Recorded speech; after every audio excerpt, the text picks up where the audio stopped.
I come from British Columbia. I'm a proud worker of CP Rail for 32 years. I believe in referendums to get things solved like our tunnel. Since I've been elected, I've spent 9 years on City Council, been Vice Chair of the Finance Committee. We have a limited amount of money. My forte is in finding solutions. I know how to balance the books. I have worked in business for a long time, the chair of the Epcor Center. I'm also a professor of nonprofit management. I was 2 terms on Calgary City Council.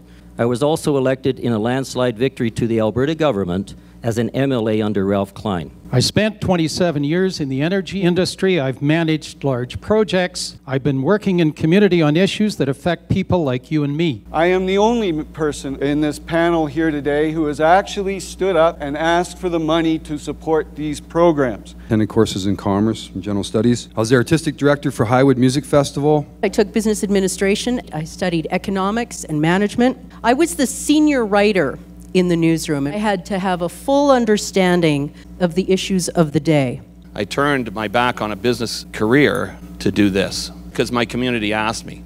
Same reason they asked me to be alderman. Now on City Council, I was an alderman from 2001 to 2007. So my proudest moments was actually being a police commissioner because policing is in my family's blood. Practiced law at Fraser Milner Casgrade, learned how to deal with complex problems. The MLA for Calgary Buffalo.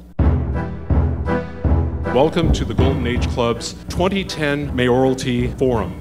If I get in as your mayor, I will fight to see that we have the Australian way. I see East Village as a blank canvas. It's not a blank canvas. It's a canvas that is full of people who live here. I became chair of the land committee. Everything was ready to go. All they had to do was implement. Why are we starting the West Village when the East Village isn't up and running yet? I will ensure that the private sector gets involved much more. Look at the west end of downtown, entirely developed by the private sector. Very little street life, people still need cars, and only rich people can live there. City Hall whining that we always need money. And the province is going, we also have other people that live in Alberta.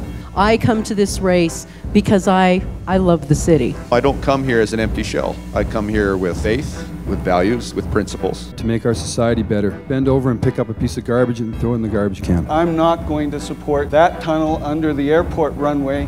We cannot afford it. I will always do what the citizens of Calgary think is the right thing to do. People work hard for their money and they want value for what services they're getting. Job number 1 as mayor, I am calling in the provincial auditor general. I have an acronym based on the word supercalifragilisticexpialidocious. We can't say, as Alderman McIver has, that we believe in zero-based budgeting, but then support, as all 3 aldermen on this panel have, passing a $300 million budget without discussion, without debate, indeed without a single piece of paper in front of us.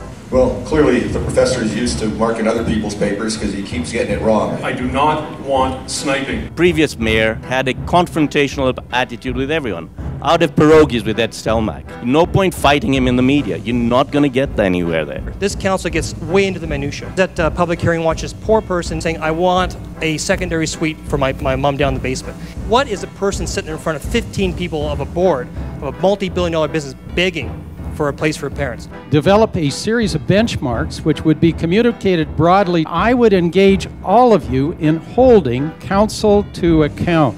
It's all about relationships. It's about leading teams. It's about assembling teams. And it's even about dismantling teams. Because this is going to be taped, if you're familiar with television, you know that they would enjoy thunderous applause for about 20 seconds to start. No, wait. So we will begin as such with our thunderous applause, which will last for about 20 seconds. Then we will come back up and we will start the proceedings. So ladies and gentlemen, welcome.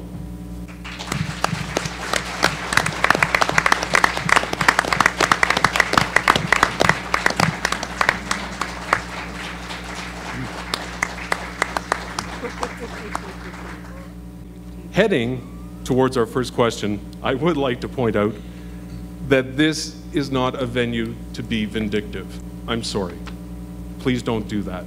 There's other places for you to snipe at each other. I don't want it happening here, and I will correct you if it leads over to that. Al Noor, if you'd please take the time. We are set with a 90-second response. If the candidates go over the 90 seconds, I will ring my bell, and we'll move on to the next candidate. Please. I'm Al Noor Kassam. I'm a Canadian, 54 years old, who sometimes feels I've lived a lot of lifetimes. I attended Catholic kindergarten, Anglican elementary school, a Muslim high school, and worked for an Orthodox Jewish firm in London, studying accounting. I have 2 daughters and 1 son. My mother is 85 years old, and my father passed away at 84 years old. So I know the challenges seniors face and children of seniors face. And soon, I'll be joining your esteemed club. I hope the Golden Club. I've lived in some great cities in the world: Nairobi, London, Toronto, Vancouver, New York, and now Calgary. I visited over 65 countries and chose Calgary as my home because I love the people and I love the city. We have an entrepreneurial spirit, simple friendliness, and strength of character. That's the testament of the decency of Calgary. In London, I became a chartered accountant. My forte is in finding solutions. What Calgary needs right now is quick and lasting solutions to a myriad of problems we're facing. I can do this because I know how to balance the books. We need to spend money, but we also need to know that we have a limited amount of money and spend it well. My varied life experiences, both personally and business, have equipped me in the knowledge, and I have the heart to improve the current structure of City Hall, make the administration efficient, and I believe Calgary is the most important city in Canada. So thank you, ladies and gentlemen.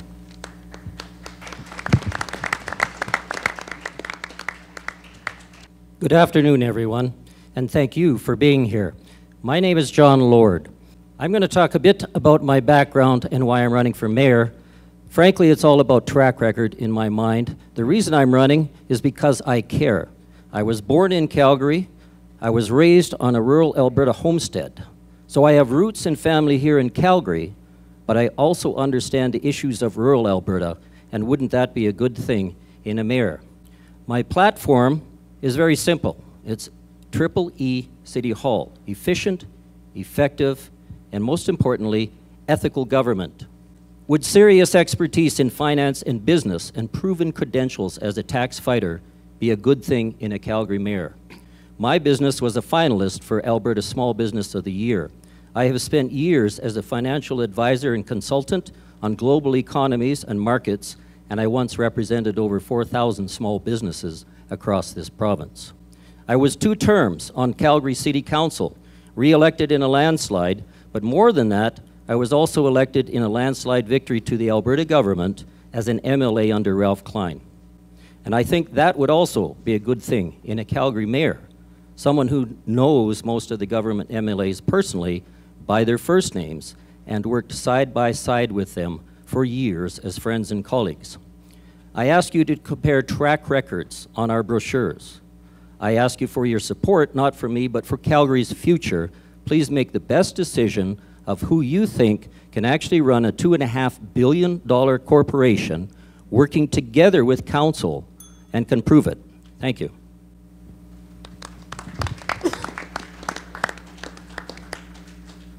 Good afternoon.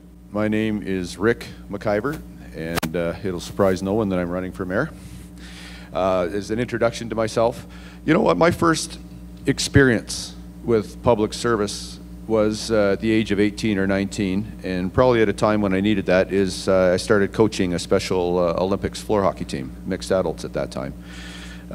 Since then, I've done a lot of community-minded things. Before I was elected, I vice president of a community association, coached hockey, helped time at swimming, a number of issues.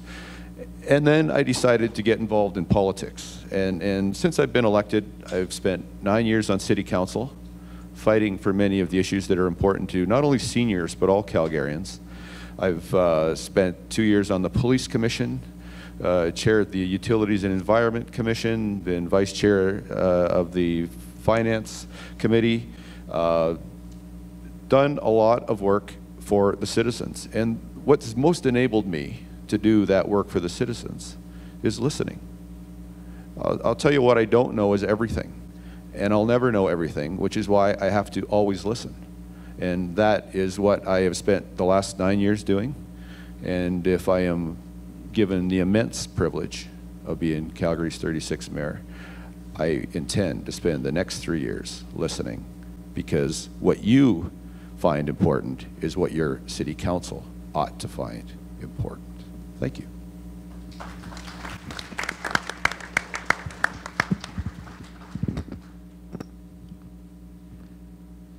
Thank you all. My name is Naheed Nenshi, and yes, I know it's impossible to pronounce, so I will respond to any reasonable facsimile. Congratulations and thank you to the Golden Age Club for bringing us all together today and putting this on. You know, I grew up in Calgary, about 15-minute C-train ride from here in Marlborough in northeast Calgary. And when I was growing up, my folks and my family, well, we didn't have a lot of money, but I had an enormous amount of opportunity. So I was able to graduate from terrific public schools, Queen Elizabeth High School, go to a great public university, the University of Calgary, explore this great city that I love on public transit, and use the services of public libraries, public pools. So I really think of myself as a child, as a creation of this community. And it's time for me now, I think, to give something back. So I have worked in business for a long time. I worked for a global consulting firm, typically on problems and solutions of $100 million and up. I came back to Calgary because my roots are here, but also to take care of my aging parents. So I spent a lot of time negotiating with Access Calgary, figuring out holes in home care, and I think I start to understand some of the issues that our seniors face. I'm also a professor of nonprofit management at Mount Royal University and have done a lot of civic work, including being the chair of the EPCOR Center and understanding a lot about the issues right here in the East Village. I think I bring a fresh new voice to council, but also a voice that understands what some of the issues we face as a city are. I've been the civic affairs columnist for the Calgary Herald and CBC Radio 1 for some time. Sadly, I go to all the city council meetings and I have a good sense of what we need to fix, and I look forward to talking to you about that today.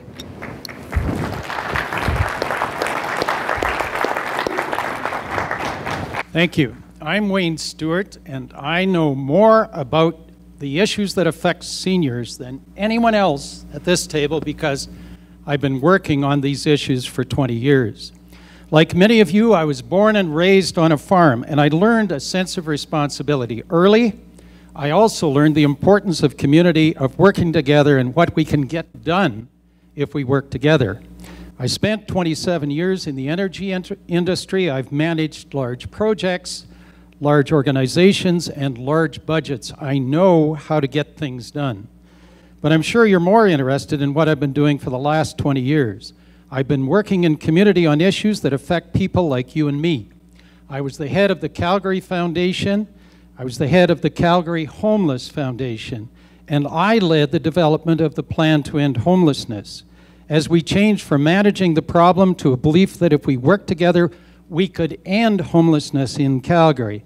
And I'm proud to report that the plan is working. Already several hundred people, formerly homeless, now have a safe, secure place to go home to at the end of the day. Along the way, I was fortunate enough to find a great life partner, my wife of many years, Martha Stewart, who's with us today, and I'm sure you'll want to talk to her after. We have 3 children and 3 grandchildren who give us great hope for the future. But there are things that you know that I don't know, and I want to hear from you. So I'll stick around as long as you want to stay today to hear from you. Thank you. Do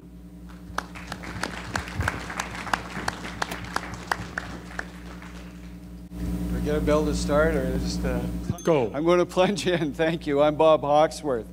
And issues that are important to seniors are issues that have always been important to me.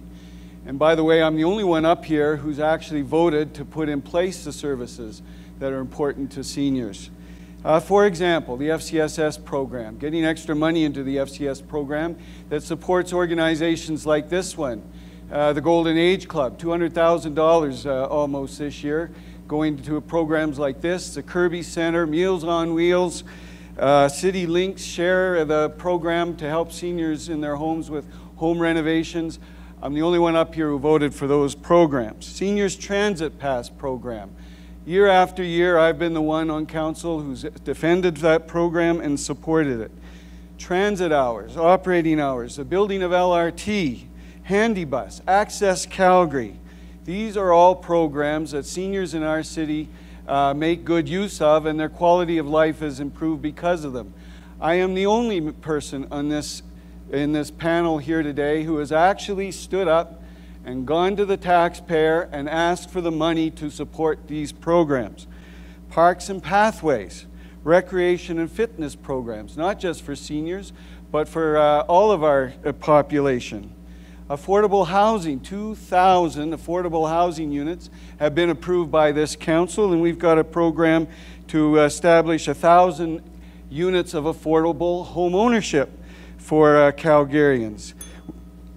And I'm the only guy who's up here who's actually voted for those budgets that put those in place. Thank you. Good afternoon. Sorry I was late, ladies and gentlemen. I'm the dark horse in this race. I don't have a record like all the rest of these fine gentlemen and the lady at present. I come from British Columbia. I'm a proud worker of CP Rail for 32 years, if you read my brochure. I fell in love, followed my nose over here, which is still following my nose. Who am I? I'm Gary Johnston. I come from British Columbia. I've been here for 4 years. I am legally blind. You might as well know at the start.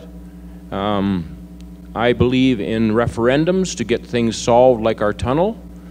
I have quite a history behind me. I'm 63 years old. I come from a city of Kamloops, which I was the first student in when the college opened the first classroom in 1972. I saw much growth, but like I said, I followed my nose over here. I found a change of life, which I enjoy. This is a grand city to get around in if you're blind. I'm an advocate for the CNIB, and I'd like to thank the Golden Age Club, which I'm a member of, and the commentator and the people and all you people who came out to hear what we all have to say. And congratulations to all those who are running for this job, aldermen and mayoralty.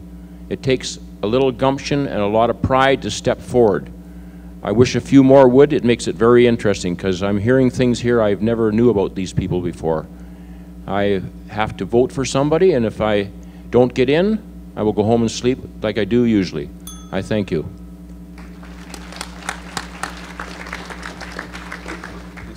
Well done, Gary. My name is Paul Hughes. Thank you, Don and Lynn and Golden Age Center for coordinating this. My first experience with civil government was when I was 13. I attended my first council meeting, and we built a track and field in my community. I also started coaching hockey when I was 13, my first termite team in northern Manitoba. I ran a marathon when I was 16 in high school. I joined the Army at 18. I served with the Princess Patricia's Canadian Light Infantry for 4 years. I was on the biathlon team, Canadian biathlon team, military biathlon team, and I served in Germany as part of the 2nd Battalion in NATO forces. I attended University of Calgary here and attended courses. I didn't complete my degree, but I attended courses in commerce and general studies. I was the artistic director for Highwood Music Festival for 3 years. I booked some 500 different independent acts, majority of them from Calgary. I was the Canadian K2 Expedition Manager in 1993. I started a hockey academy, and I had the pleasure of working with a gentleman named Jerome McGinley, who you might know, and another hockey player named Chris Pronger. I lived in Zurich, I lived in Baden-Baden. I coached hockey for a year in Baden-Baden, and I'm an artist. I did 1111, the largest independent art show in Calgary's history. I have a son named Mac, who I delivered personally. He's 8 years old, going into grade 3.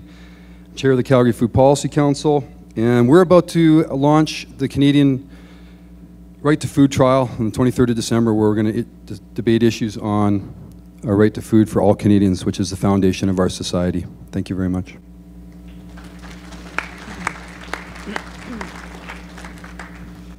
Hello, I'm Barb Higgins. Many of you would know me from my years at CTV in Calgary, where for 21 years I was right in the center of all that happened in our city, whether it was at City Hall, with local business, schools, senior centers, or on our streets. I was the senior writer in the newsroom, and what that means is that I had to have a full understanding of all of the details and all of the different angles of the issues of the day. As background, I took business administration at NAIT. I studied economics and management. I was born and raised in Alberta in an entrepreneurial family. From a very young age, I was taught about the value of a dollar, about the value of hard work, about being fiscally responsible, and about being a leader in the community.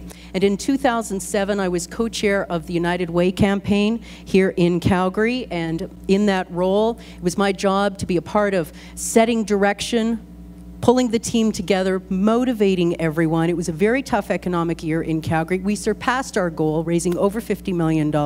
And the theme for that year was, for a city to be great, it has to be great for everyone.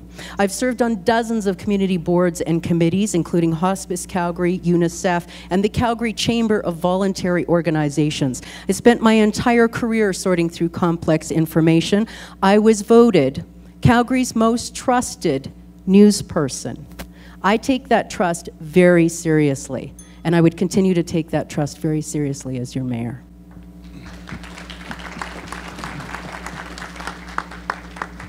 Thank you, Barb. Thank you, Gary.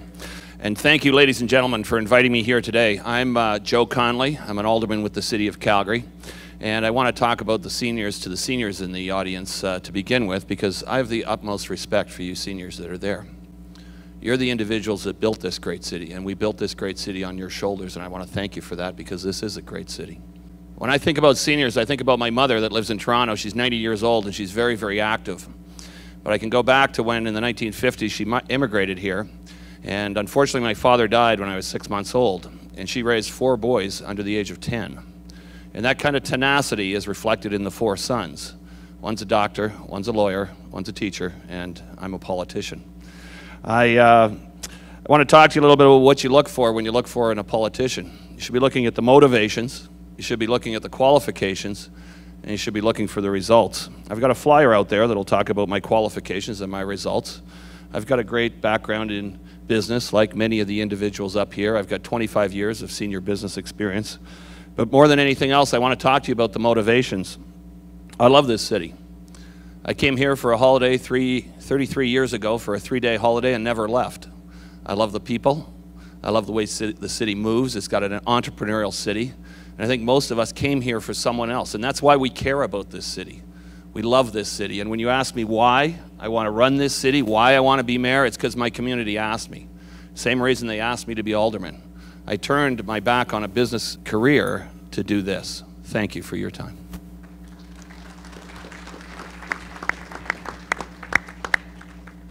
Good afternoon. My name is Craig Burrows, and I also am running for mayor. To get to know about me a little more is that my father taught me as a young boy, he said, son, before I trust someone to what they have to actually say, I need to respect them first. And to me, when I look at the room here, especially for the seniors, how much respect I have that it's our time, our generation, to hand that, get that torch that you will pass to us and make sure that we don't forget those who built this city through hard work and volunteer. And that's what I'm so proud about being a Calgarian. Now, who am I as a person? I grew up with five brothers and sisters. 3 of them are police officers. My brother's an RCMP, brother OPP. My sister is a London police officer, and she's in the domestic violence unit. So to me, when we talk about public safety, it's just not about safe streets, it's also about safe homes. Now, on city council, I was an alderman from 2001 to 2007. So my proudest moments was actually being a police commissioner, because policing is in my family's blood. And as a police commissioner, I worked with the police to bring things like beat cops to downtown, especially in this area, to clean it up. We brought in the bad behavior bylaw to help police officers make their jobs easier, to bring safety to you. And of course, the proudest moment is my last duty as a police commissioner is making sure Chief Hansen is our chief. On council, I was the chair of audit. I brought in the independent auditor as well as the whistleblower program. I was proud of those issues. Now, what have I done since the last 3 years of not being in office? I've been in corporate finance, working with small companies, companies that had companies around 1-2 generations, helping them make sure they get through these tough times. And I'd like to do that for you as mayor. Thank you.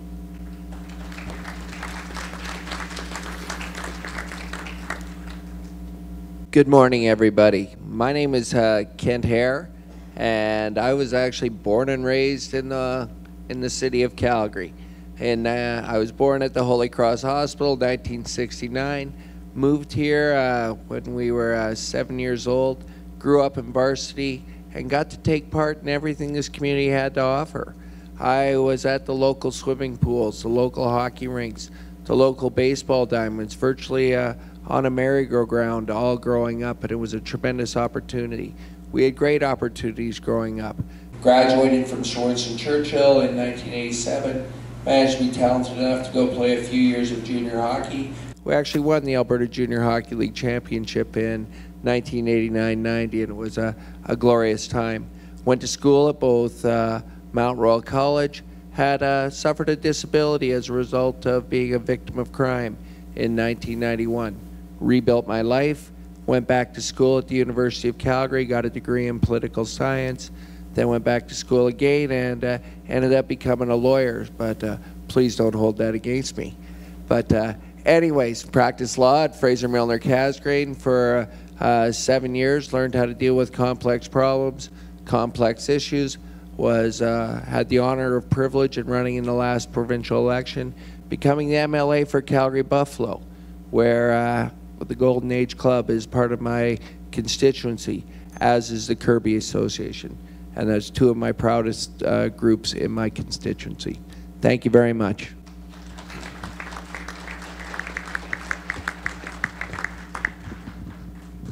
Before we came on stage, we came to an agreement that the responses would be restricted to 2 minutes or less. If they go beyond 2 minutes, I ring the bell. Don't make me ring the bell. The first question, while it's at the front of the forum, your response won't be asked until the end of the proceedings this afternoon. In other words, you're going to have a lot of time to weigh the answer. Because the question is, what is the one plank in your platform that is non-negotiable? So here we are in the East Village at the Golden Age Club. It's quite possible this end of the city may not live up to the expected return on investment, and it will become an area that, from City Hall's perspective, will always be on the wrong side of the tracks. The question then, and we're going to start with Bob Hawkesworth, are you committed to the continuing redevelopment of East Village? I'm definitely committed to the redevelopment of East Village and supported all of the policies that put this redevelopment in place. It's downtown, it's in walking distance of the most dynamic business district in Canada. We want to build a more sustainable community, city, and this is all part of bringing people down to the downtown, re-injecting more of a 24-hour cycle of activity, boosts the vitality and the vibrancy of downtown. But there's all sorts of other investments that have to go along with it, including the investments that we've made for additional police and bylaw officers to ensure that the downtown is safe. As I mentioned, 2,000 affordable housing units throughout the city in order to address some of our affordable housing issues for people of low income. The TIFF project that enables the redevelopment to take place is the one that I've supported. I'm the only one, I believe, that's up here that did support that. Perhaps Mr. Burrows, when he was an alderman, was the other one. But that has enabled us to be able to build this linkage into Stampede Park and create linkages into Beltline and beyond. This is a major improvement, and we're setting the groundwork for the revitalization and the rebirth of this area of the city that I predict is going to be a desirable one and an attractive one for Calgary, not only for those who live here, but for all of us in our city that will be proud of what is accomplished here as a result. And I'm proud to be the person up here who is the one that has been behind this from the beginning. Thank you. Well, thank you very much for the question, and I too am committed to the redevelopment of the East Village. This can be and will be one of the city's most vibrant areas when it is complete. I'm also committed to smart growth, whereas redeveloping our inner city communities and densifying them are going to be important planks into us living better with our environment, better with our inclusion, better with more people using less space, less water. And that is a very important thing that the East Village does. We can have a great community down here. And that's also going to look at, we have many seniors down here. I am the only candidate who has launched a aging policy. And that will be in place when I'm a mayor. We will look at everything in this city. We'll look how this city runs for seniors from a transportation standpoint, from an accessible housing standpoint, from a social inclusion standpoint. And I want to get that up and running right as soon as I become mayor. And part of that policy is talking to you, the seniors. Other cities have looked forward and done this, like Kelowna, like Edmonton, like Mississauga. And I'm disappointed that the city hasn't had a policy like this before. But as your mayor, I will move that forward and we'll use that, because many of the seniors here in East Village want to take part more in their community. And as mayor, I will make that a direct plank to reach out to seniors and see what we can do as citizens together. Thank you very much.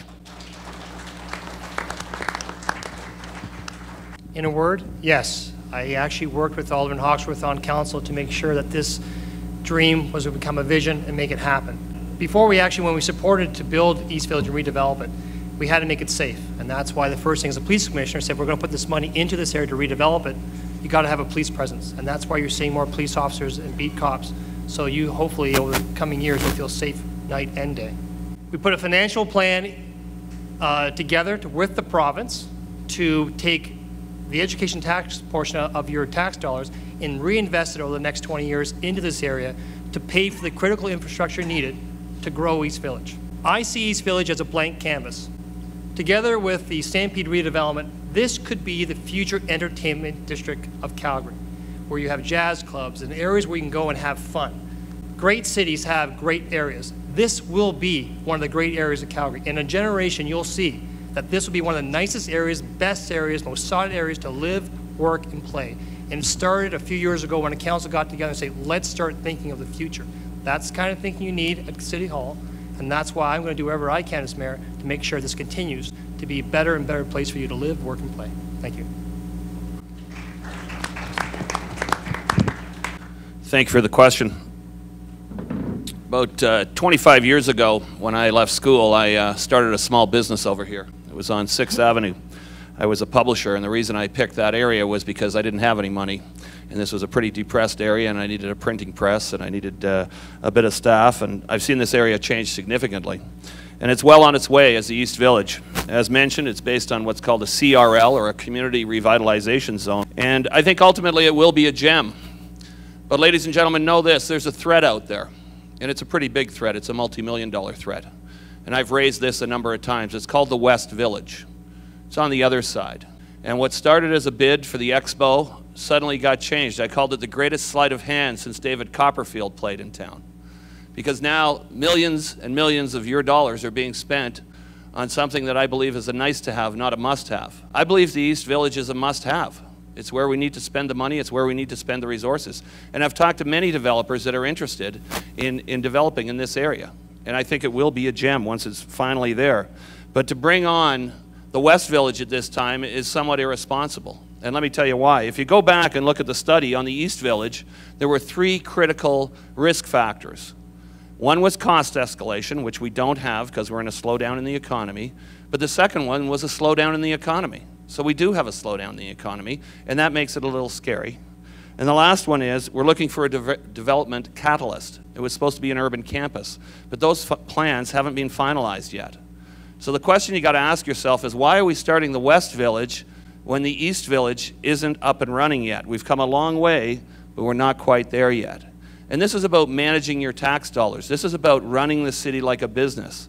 It's like having a house and not paying it off yet, and going out in a poor market and buying another house. You can relate to that. What we need to do is make sure that we pay down the first mortgage before we start a second one. Thank you very much.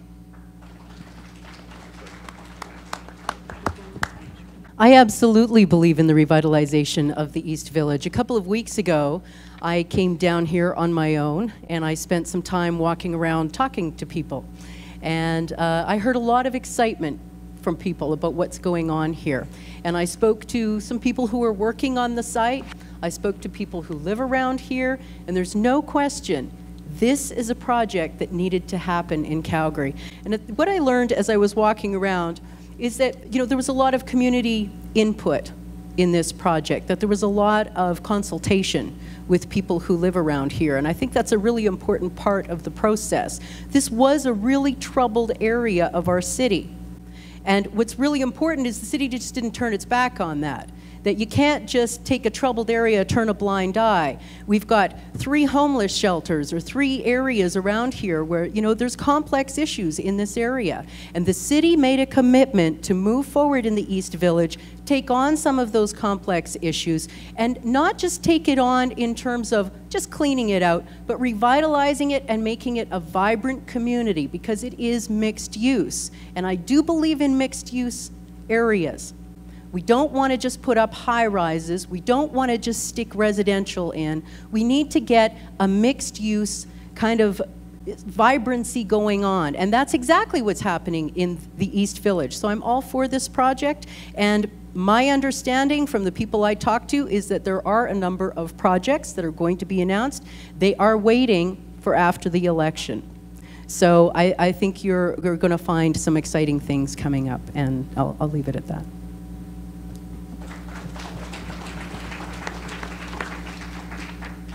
Thank you. I'm certainly committed to redevelopment. I think we're all committed to redevelopment in this city. It's just what type of redevelopment. Is it going to be wise? Are we going to look at some of the fundamental precepts of placemaking, smart growth, as Kent mentioned? And if you do want to see some great ideas about what's going on around the world, check out the concept of placemaking and human scale development, which will attract some of the people that Joe was just talking about and making this a very vibrant area. I agree with Barb, extremely complex, it's very challenging. See signs up all over the place in this area looking for redevelopment opportunities. My concept is called Area. It's a Facebook group. Anybody can join it. Art, recreation, environment, and agriculture, bringing those mixes into local commercial developments and residential developments. We're already dropping the ball though. I'm a bit of a blue sky guy for the most part, but we are dropping the ball. We're going to build another $25 million bridge. Now, there's a bridge that exists there already, and that the bridge that they're going to build is not going to connect to the LRT station at Bridgeland, and this is a big problem. But we've got another pretty bridge. So what I'm suggesting is that we maintain the bridge that's already there, save the tax dollars some money, and then just a short span directly to the Bridgeland LRT. That's one thing that I would like to see change immediately before it gets too far down the path, but who knows. St. Patrick's Island's a gem, and any development here has to tie in closely with St. Patrick's Island as well. But as was mentioned by a number of the candidates, that involving citizens through citizen engagement capacity has to be the #1 priority, because the citizens are they're the people that are going to live there, not the urban planners. So the urban planners do not have a monopoly on any ideas in this city. We have the monopoly. You have the monopoly on the ideas. Thank you.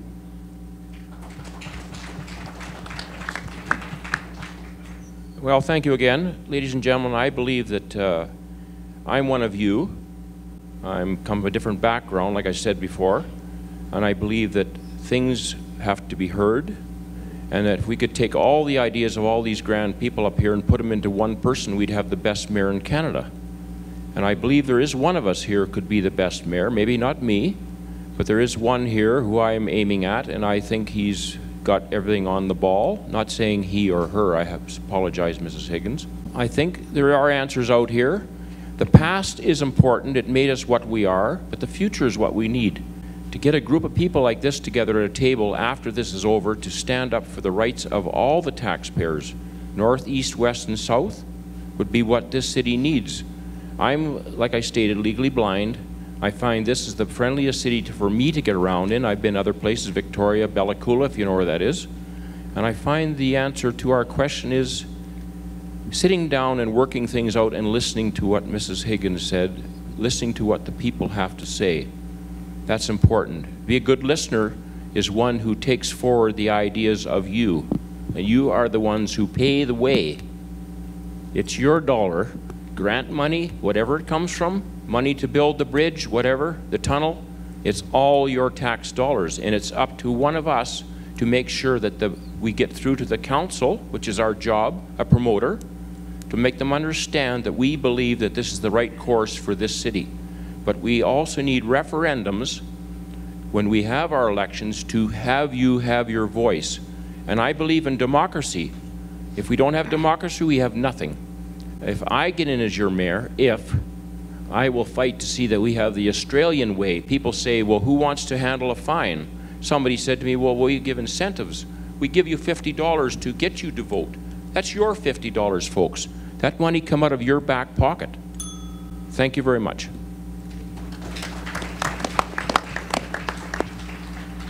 Absolutely. I would continue with the East Village. And we've had lots of good ideas. My biggest concern is how long it's taken. We've had lots of people who have been on council, and I've been here 6 years, and it's very, very slow. So my concern is how much debt as a city are we taking on for this project? And could we have involved the private sector to come in and take away the responsibility that the city has? There are many cities that have had similar redevelopment projects, and they've done them quickly, efficiently, and using the private sector. So when I'm the mayor, I will ensure that the private sector gets involved much more. Thank you.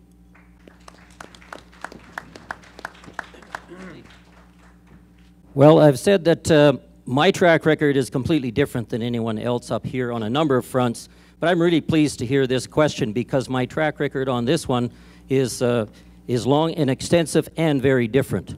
Nearly 30 years ago, like Alderman Connelly, I started a small business in a rundown, inner-city, deteriorating community. What I did after I located there was I helped organize all the small businesses there into one of Alberta's very first business revitalization zones. We named it the Marda Loop, and I organized and created the idea of having a street festival there that would help promote and upgrade the district and get people interested in building the community again. And so that became Alberta's very first BRZ Street Festival. Then I was elected founding chairman of the Federation of Business Revitalization Zones right across the province of Alberta. And I promoted street festivals and building community to them, and now we have hundreds of thousands of people attending dozens of BRZ street festivals across Alberta today. I said, then they pushed me into running for office. The first question they asked me was, what are you going to do about the 30-year war between the Stampede and Victoria Park?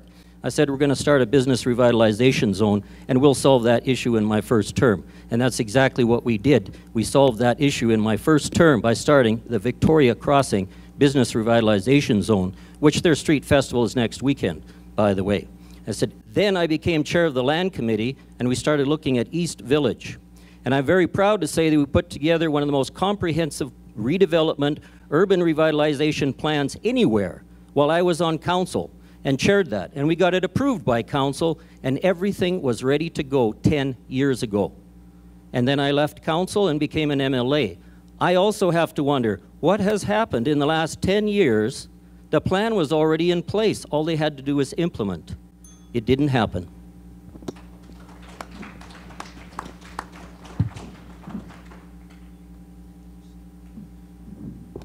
Well, the question was, am I committed to continuing and completing the revitalization of the East Village?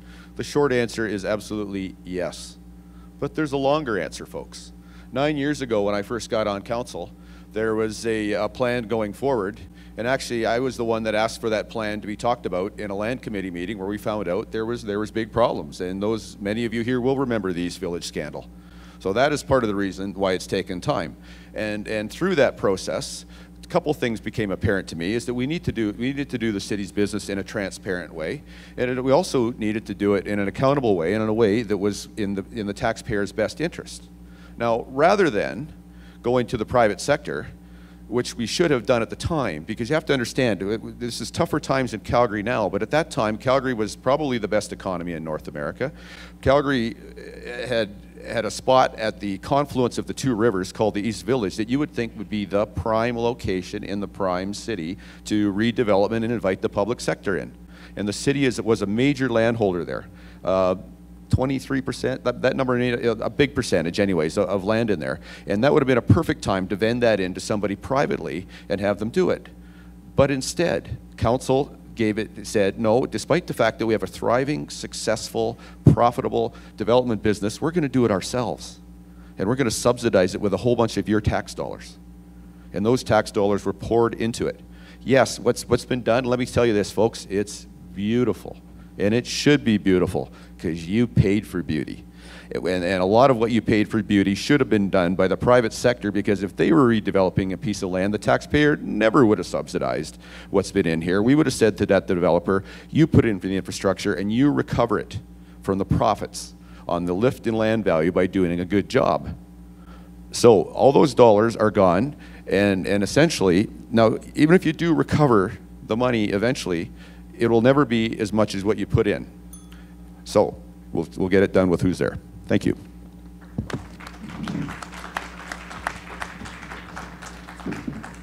I'm going to tell you about my aunties. I have two aunties who live in Murdoch Manor. They've been there for probably about 20 years.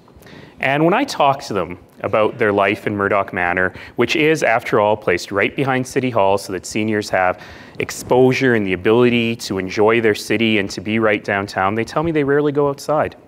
That for many, many years, they were too scared to go outside. They had to go to the laundry room in pairs or threes because they never knew who would be there. Because poor seniors who lived in those buildings were subletting their apartments to drug dealers and to prostitutes to do their business. And this happened right outside the back door of City Hall. And our city council argued and talked about the East Village. They've been talking about it at least since 1990 and whether we should redevelop it or not. But they didn't have the will and the heart to make it happen. And I think that's really the issue that we're looking at. And I thought about my aunties when I was asked to sit on the Calgary Downtown Plan, later the Center City Plan, to talk specifically about how to redevelop the East Village. So I've been part of this for a really long time. And as we all know, it's not a blank canvas. It's a canvas that is full of people who live here, full of seniors, full of people that perhaps have less money than others. We can't ignore those people.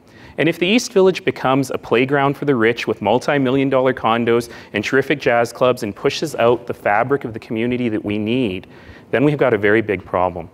I have for a long time been advocating for communities that are vibrant, that are mixed, that have all kinds of different people living in them, going about their lives in all kinds of different ways, participating in the community. That's really the basis of why I'm running for mayor. And we need to continue to do that. And it is a partnership between the public sector and the private sector. Look at the west end of downtown, entirely developed by the private sector. There's very little street life. There's very little in the way of amenities. People still need cars, and only rich people can live there. And that's not the kind of world that we need to develop. It's not the kind of community we need to develop. So as your mayor, I will continue to work to make sure that the East Village gets done, but that it also gets done right, and that it becomes a place that all Calgarians can be proud of.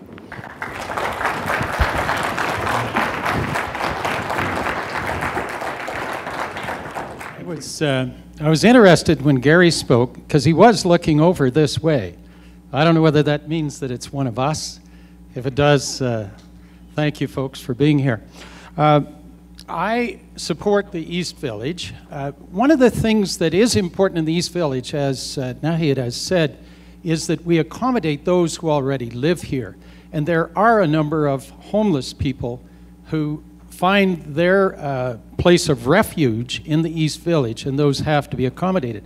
I think this makes the nature of the plan to end homelessness even more critical.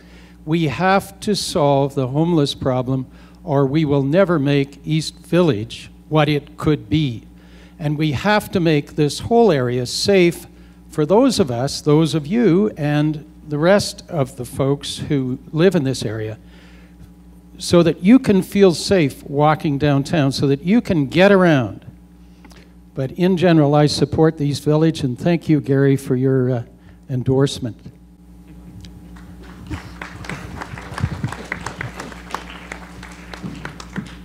You're concerned with Calgary. As mentioned earlier, your desire to be the mayor of this city means, in essence, you're going to be us.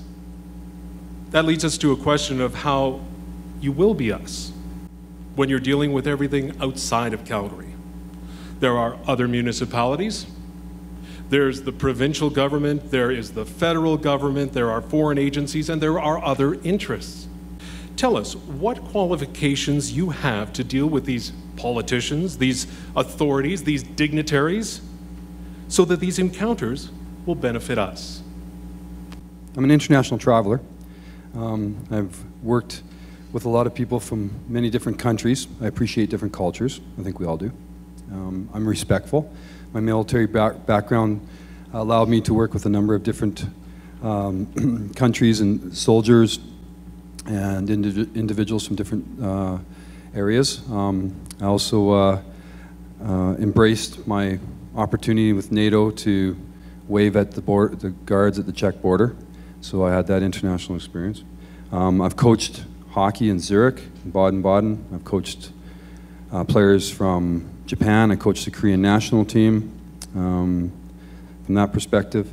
But I think the thing that I'm most proud of internationally is my recognition and my deep understanding, my passionate understanding of the United Nations Human Rights Declaration that recognizes that we're all citizens on this planet. And I'm one that doesn't really see the borders very often. I just see the person, I see the people.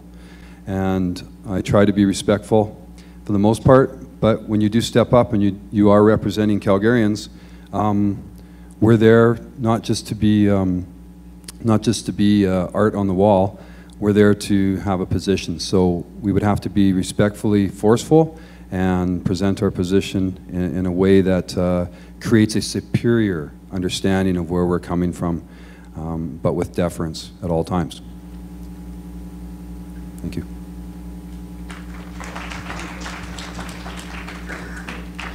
This is actually an area I would feel very, very comfortable in.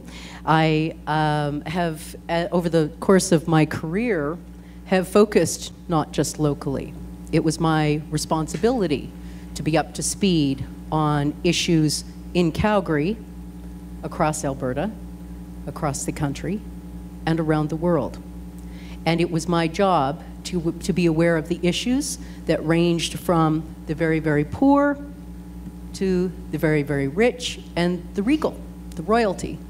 So I have dealt with a very broad range of issues over the course of my career. I've traveled extensively, and I wasn't going to bring that up, but I think that's actually a very good point. Because I think when you travel, you learn that our way of life isn't the only way of life. You learn to respect other people's cultures and other people's perspectives of looking at things. That's one of the most wonderful things about traveling, is that you come back to this city with a whole new way of looking at an issue. And you do that even just by meeting people from other countries. As a journalist, I've dealt with many people who have traveled here, whether it be a refugee, someone seeking safety in our country. I've dealt with people who have come from government, all walks of life. And on a charitable level, I have dealt with organizations both locally, provincially, nationally, and I have traveled abroad in terms of giving charitable time. So I would feel very comfortable representing this city, and I also want to make the point, I think it will be very important for the next mayor to be comfortable on this stage, because Calgary is at a pivotal point in our development. We have the ability to be we are the economic base in terms of energy now. We're the driver of the economy here, but Calgary is poised to really become an energy leader around the world. And the next mayor needs to be able to get out and share that perspective.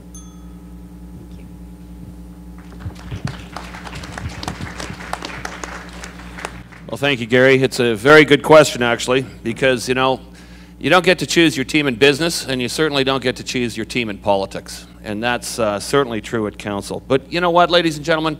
You're still responsible for results. In my 25 years in sales and marketing, it's all about relationships. It's about leading teams. It's about assembling teams. And it's even about dismantling teams. There's a saying at the Stampede Board, when the horse stops bucking, you need to dismount. And that happens too. When you're dealing with teams. At the core essence of this, we're talking about relationships. We're talking about building relationships. And you're talking about building relationships with communities and community associations, ethnic groups, Native communities, because my ward is on the boundary with our friends, our neighbors next door. And you're talking about building relationships with the province and the feds. And I've built those relationships. And in addition, it's about building relationships and relating to people of different ages. You know, I talk about relating to the young individuals, the youngsters in our great society. And I think about the time that they had a concern about skateboarding. And we only have one skateboarding park in Calgary, and they have 9 in Edmonton. And they brought this to me, so I brought a notice of motion forward to bring that forward, because we got to keep our kids active. If we don't have our kids active, we'll be in big trouble in 10 years. And I can also relate to the seniors too. We had an issue with the Bow Cliff seniors, and some of you in the audience are probably members of the Bow Cliff seniors. There you are, thank you, right on. And you know what? They had an issue with the community association. So I stepped in and negotiated with both parties so that the community association stepped back from running the building, and the Bow Cliff seniors stepped up, and thank you, ma'am, to take over the community association, and they're doing a great job.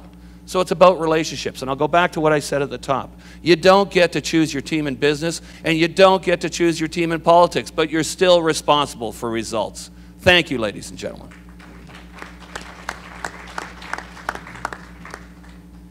Well, first of all, it starts with being respectful. I think what we've seen in the last few years that the battles that City Hall has had with the province, and how it's just kind of basically you have people not respecting each other because they're tired of hearing, because they don't like what they're hearing and they're fighting, and then no one's coming to solutions. And I think a lot of problems right now when we're working with the province is that they're tired of Calgary, it's not Calgarians, but City Hall whining that we always need money, more money, more money. And the province is going, you know, we also have other people that live in Alberta. And I think there's sometimes when I'm a Calgarian, you have to choose that being a proud Calgarian doesn't mean I can't be a proud Albertan or Canadian. Well, you know what? I am a proud Albertan, and I'm a proud Canadian. And as mayor, we should be the leaders of this region, not the bullies.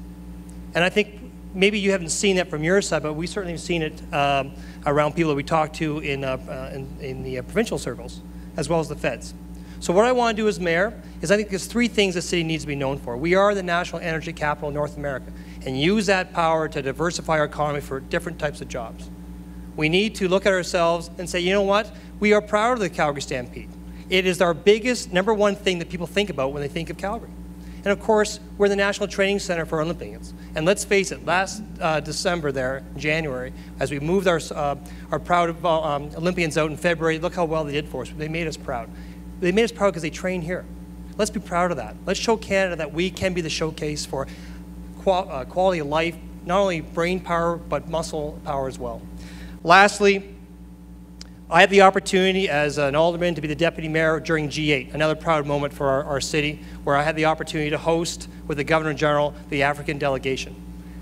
Also in Denver at the International Mayors Conference, I represent the city. And I can tell you, North Americans are so proud that this city runs its light rail system on wind power. They didn't know that. So we have to go out and tell our story about the great things this city does. That's how we get influence. That's how we get respect. And through that respect, we get things done. Thank you.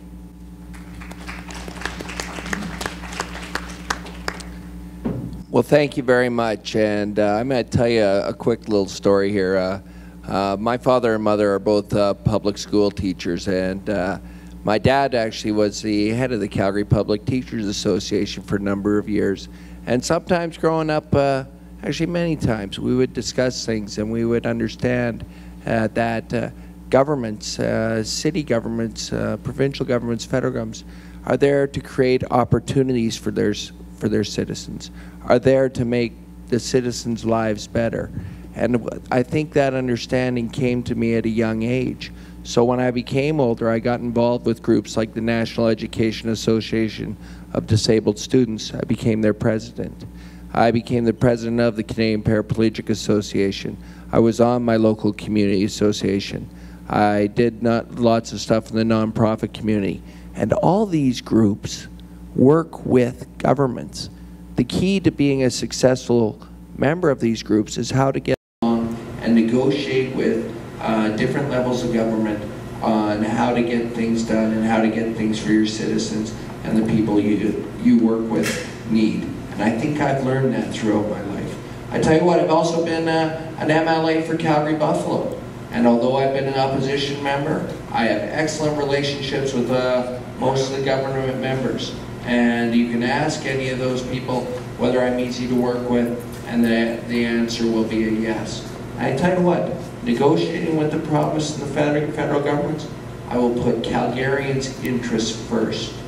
Okay? Sometimes that means being nice.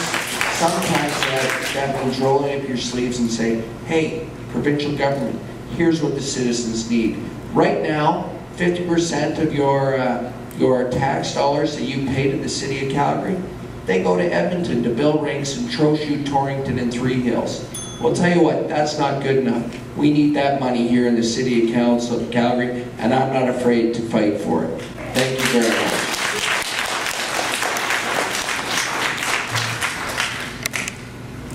I'm sure all of you are aware that every municipal government in Alberta belongs to an association called the Alberta Urban Municipalities Association. All the towns, all the villages, all the cities, including Calgary and Edmonton, are members. I had the privilege of being elected by my colleagues in local government to be president of the Alberta Urban Municipalities Association. Not just for 1 year, but for 3. The first time that anyone had that honor. And you know, it was something special for me to be able to go around and say to people as a big city alderman that I was president of all the villages in Alberta. I chaired a board that was made up of representatives of all of these size of organizations from every corner of this province, north, south, east, west, rural, urban areas, different political backgrounds and viewpoints. And we worked together as a team. We successfully conducted an advocacy campaign, and I negotiated on behalf of that organization to get $14 billion of infrastructure for local governments in Alberta. I was also a member of the Federation of Canadian Municipalities, where we were successful in getting a rebate of the gas tax and the GST rebates. These are all funds that have come back into our community in order for us to be able to make the investments that are improving the quality of life in our community, whether it be building LRT or recreation centers, road projects and upgrades. It's as a result of the work that we were able to achieve in negotiating with the provincial government. Thank you. 2 minutes comes up rather quickly. I too have lots of experience in getting people working together, people who don't agree, whose opinions are not in accord, and sometimes people who don't even like each other. So we did that in the case of the Homeless Foundation in developing the plan to end homelessness, and subsequent to that I was asked to chair the Alberta Secretariat for the Action on Homelessness. I'm a lifelong learner, and this is, I think, critical. I have a degree in engineering, and I worked for an international oil company for 27 years.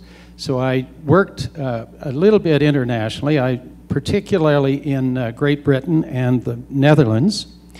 But I also have degrees in business, political science, religious studies, and philosophy. And the degree in religious studies, I think, is particularly appropriate to this question because that was a study of comparative religions, and religion as the base of culture, I think, is critical in understanding other cultures. As I said, my ability to bring people together to work towards common purpose, I think, is important, and I've worked with the province. In Alberta, I provided leadership for 2 years while I was the head of the Homeless Foundation to an effort that brought the 7 major cities together to work on the issue, and we were able to get things done. One of my concerns is that rather than confrontation, if we work together, we can take the province on in a very different way. So I'm not a confrontational person, I'm a community builder, and I would bring that to this task. Thank you.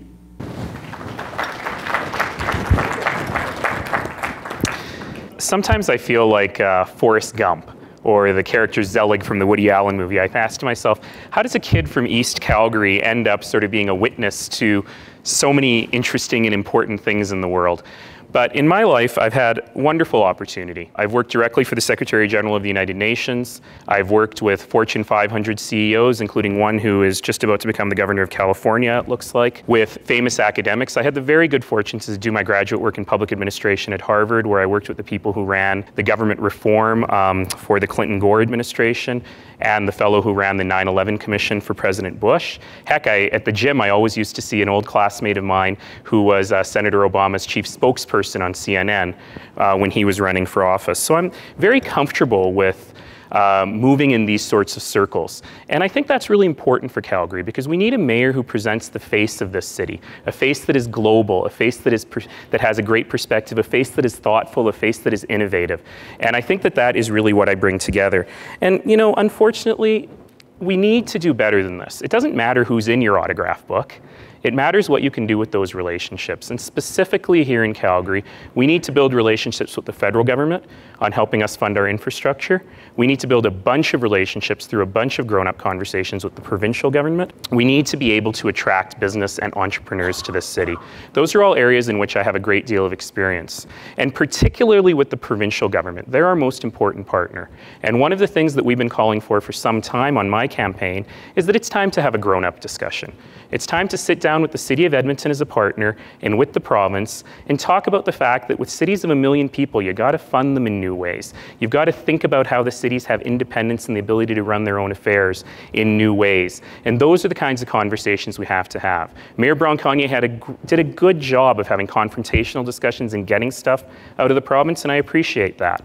But now it's time for us to move forward in a constructive way to build the Calgary we all need.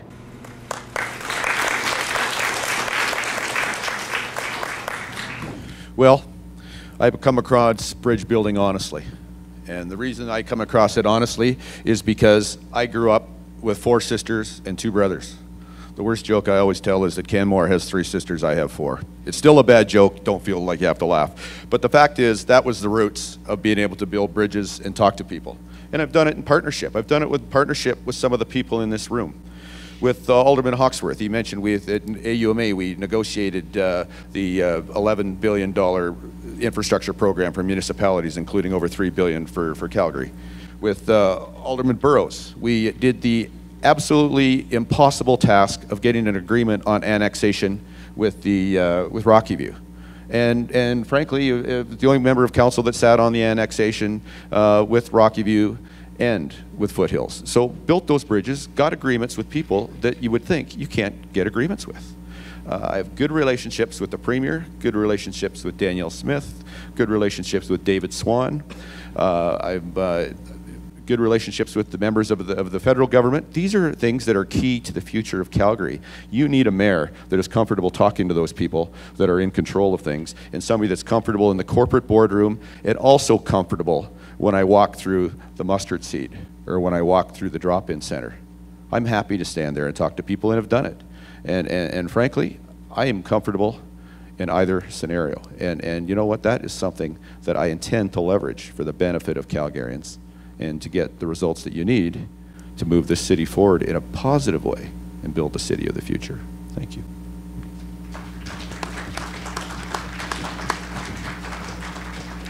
Well, thank you, and it is a good question and a very important question, because we all know that if the mayor is not able to pull council together, get those 8 votes or more votes, things are not going to happen. You can have the best ideas in the world, but you need your colleagues to support you, first and foremost.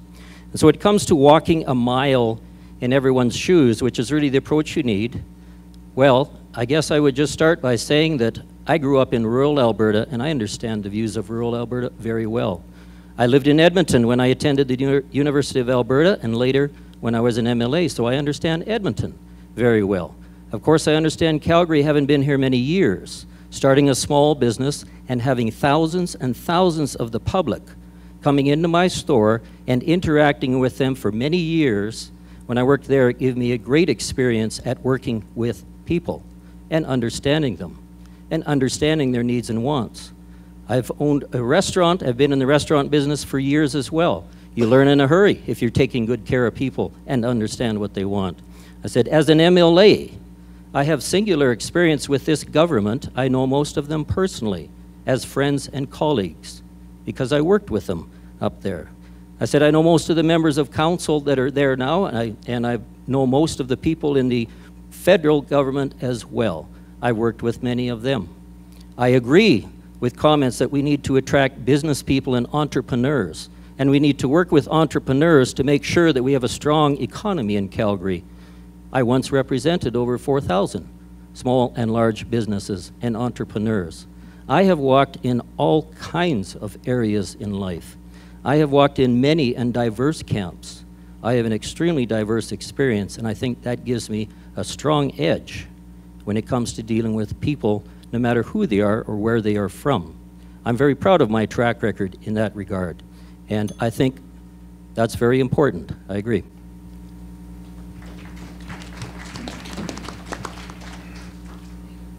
The question is, how do I represent Calgary? Well, I've lived in many cities, and I've lived in Toronto, Vancouver, and now Calgary. Calgary is the most important city in Canada. I don't hear anyone saying it. I've been saying it for 6 years since I've been here, and when I'm mayor, I will make sure, first of all, that Calgarians understand it, believe in it, and then execute on it.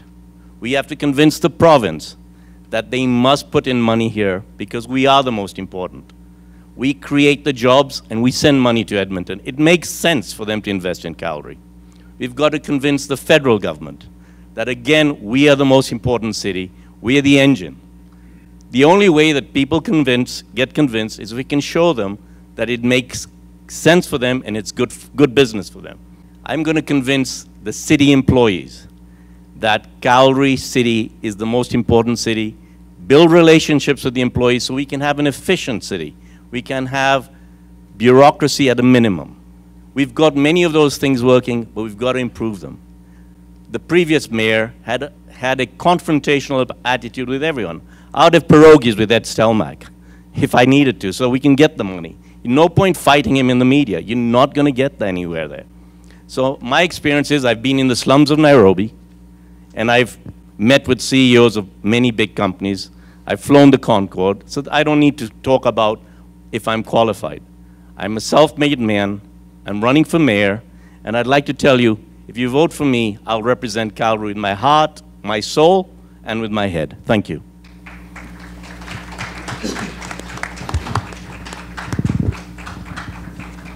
Last but not least, folks, I've heard a lot of things here this afternoon, and I'm learning quite a bit. I believe that we are what makes this city what it is, and back to the question of, could I deal with the outside forces? You're damn tootin'. I've been around for 63 years. Maybe the first 7 or 8 were not doing very much, but the rest seem to kick in. I think it's courtesy. Do you earn respect, or do you just get respect? I believe you earn respect. All these people have quite a record to follow, and pretty hard to follow, but I'm here, and I'm going to kick the best I can, and may the best person win. Thank you very much. If I ask this question and you see me slowly disappear behind the podium, there's a reason. It appears hopelessly cynical. But I read it, reread it, understood why it was being asked.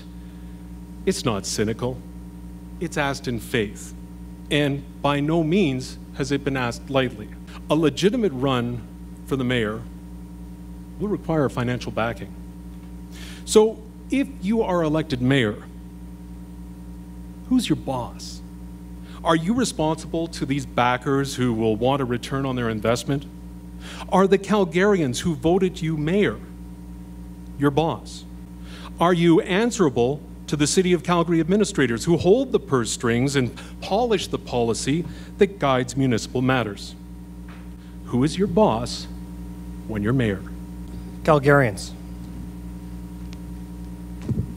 That's it. I don't know how you make it easier to say that I know my bosses, the people that put me in a position of trust to work for them. You know, I don't understand why it's so difficult to ask. So basically, Calgarians. I could go on forever for an extra 90 seconds, but I'll save it so that way if someone has to have a bathroom break, they can use my time. Thank you.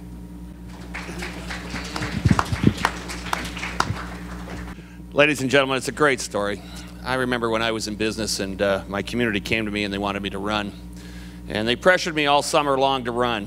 And I kept saying, I'm not sure, I'm not sure. And then, you know, about 40 days out, we had a meeting and they came to me and they had, I think, a dozen volunteers and about $600. And they said, we want you to run. We really want you to run. And I took up the mantle and I ran. And I was successful in running. In fact, it was probably the largest aldermanic defeat in Calgary history. And the reason I ran is that I connected with the community. That's why. And I still remember one of my first days in City Hall. I came out to the 3rd floor, and there was a whole bunch of developers there. There was a ton of them because they wanted to meet the new guy. They didn't know the new guy. I was never supposed to win. I was a long shot, and even Don Braid recorded that in the media saying, Connelly doesn't have a chance. But Connelly did have a chance because I connected with the community. I was a community association president for many years, so they knew me. They knew about me.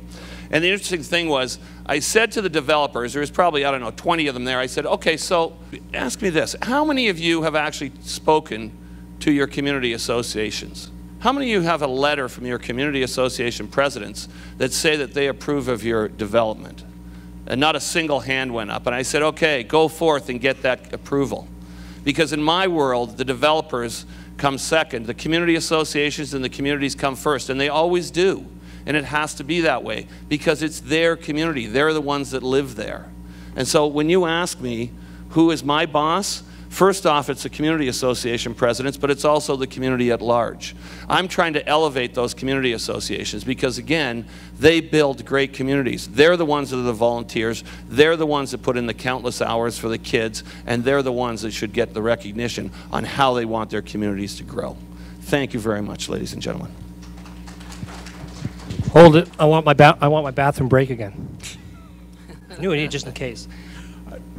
I just want to respond real quickly because I think it's important.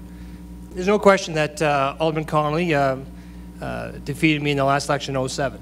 And you know what? That's okay because when you make tough decisions, you have to be accountable for those actions. I want to let you know that yes, Gary, I got taken to the woodshed, and yes, I had the slivers to prove it. But I could give up or keep moving forward. The lesson I learned is not that I never listened. The lesson I learned is there's a difference when it comes to failing and communicating. And I've learned over the last 3 years from that setback, as well as being in the real world in corporate finance, working in small businesses, that I've learned that I have to be more open to communication, that I have to build consensus, I got to be committed to action. Unfortunately, as a young man, I made the decision, I'm in a position of influence, make commitment to action, make executive decisions. That's not how politics works. And I learned that lesson. And now coming back, I'm going to ask for communication, build that consensus, but make no mistake, I'll still be committed to action. But I'll make time for people to understand a little more so I effectively communicate the importance of those tough decisions. Thank you. This is kind of a two-part question, I think. The first part being, who are you beholden to? And I can honestly say that I come to this with, I'm not beholden to anyone. I don't come to this race with any baggage. I don't come to this race with any property that I'm trying to look after or any investors I'm trying to look after. I come to this race because I love the city. And I've developed that love over the years because of the second part of the question. And that is, in my previous career, I already had a relationship with Calgarians. The boss is Calgarians. I could just as easily do what Craig did the first time and just say Calgarians and sit down. But I want to explain why I believe that I can carry forward that promise to follow through on the fact that I do believe that the boss is Calgarian. And that's because I have already established a relationship with this community in terms of what I did for a living, but also in how much I was out into the community. And because of my profile, when I was out on the street, I would never go to the grocery store without someone wanting to approach me and talk to me about the issues of the day. And so I am already used to communicating with people. It's always been a two-way dialogue. A communicator isn't someone who talks. A communicator is someone who listens. And that's what I'm trained at doing, is to listen. And so this is a part of the job. Who's the boss? Calgarians are the boss. And what that means is that you listen. There are some people who believe that being the boss means the orders go down. There are other people, and I am one of them, who believes that the communication and the information has to come up. And that's where you make the decisions, because you have to gather the information first. Calgarians are the boss. Well, that's a great answer, Barb. The boss. Wow. Let's talk conceptually. I don't think anybody at this table here, because you include the word cynical, and I know that we all think our politicians are bought off, or they owe somebody a big favor, they got to scratch somebody's back. But at $5K for the maximum donation, I don't think anybody at this table can be bought. I think they're all very principled people. But I'll tell you who's not going to be the boss. That's going to be Mark Henry. He ain't going to be the boss. My employers, definitely. I think everybody you're going to hear from everybody's going to be the citizens. Listen to citizens first. Future generations. I think future generations are going to be my boss. I'm going to be thinking sustainably at all times. My son, he's 8, so he's always my boss. And I think that if I can develop a world and a city and be part of that work and that development, that would create an opportunity for my child to live in safety and with opportunity, I'd be very proud of that. I would like to take a look at one thing though, and that is campaign financing. And I don't know how much some of the people in this room know about me, but I don't solicit donations and I don't ask for any money. And I haven't asked Calgarians for any money. And my tally is about $111 plus or minus a few dollars for public transit. And I'm not going to spend your money on my campaign. So where does that go from a concept perspective? Where are we going? Well, when you take office, will I be applying those same fundamental principles towards the office of mayor? You better believe it, because I'm living it right now. And I think that honesty with Calgarians, and to take the hinges off the door at City Hall, I hope that I challenge all the candidates here to take that to City Hall. I think that would be brilliant if we could actually go and interact with our mayor on a regular basis. I think that's the way we need to proceed.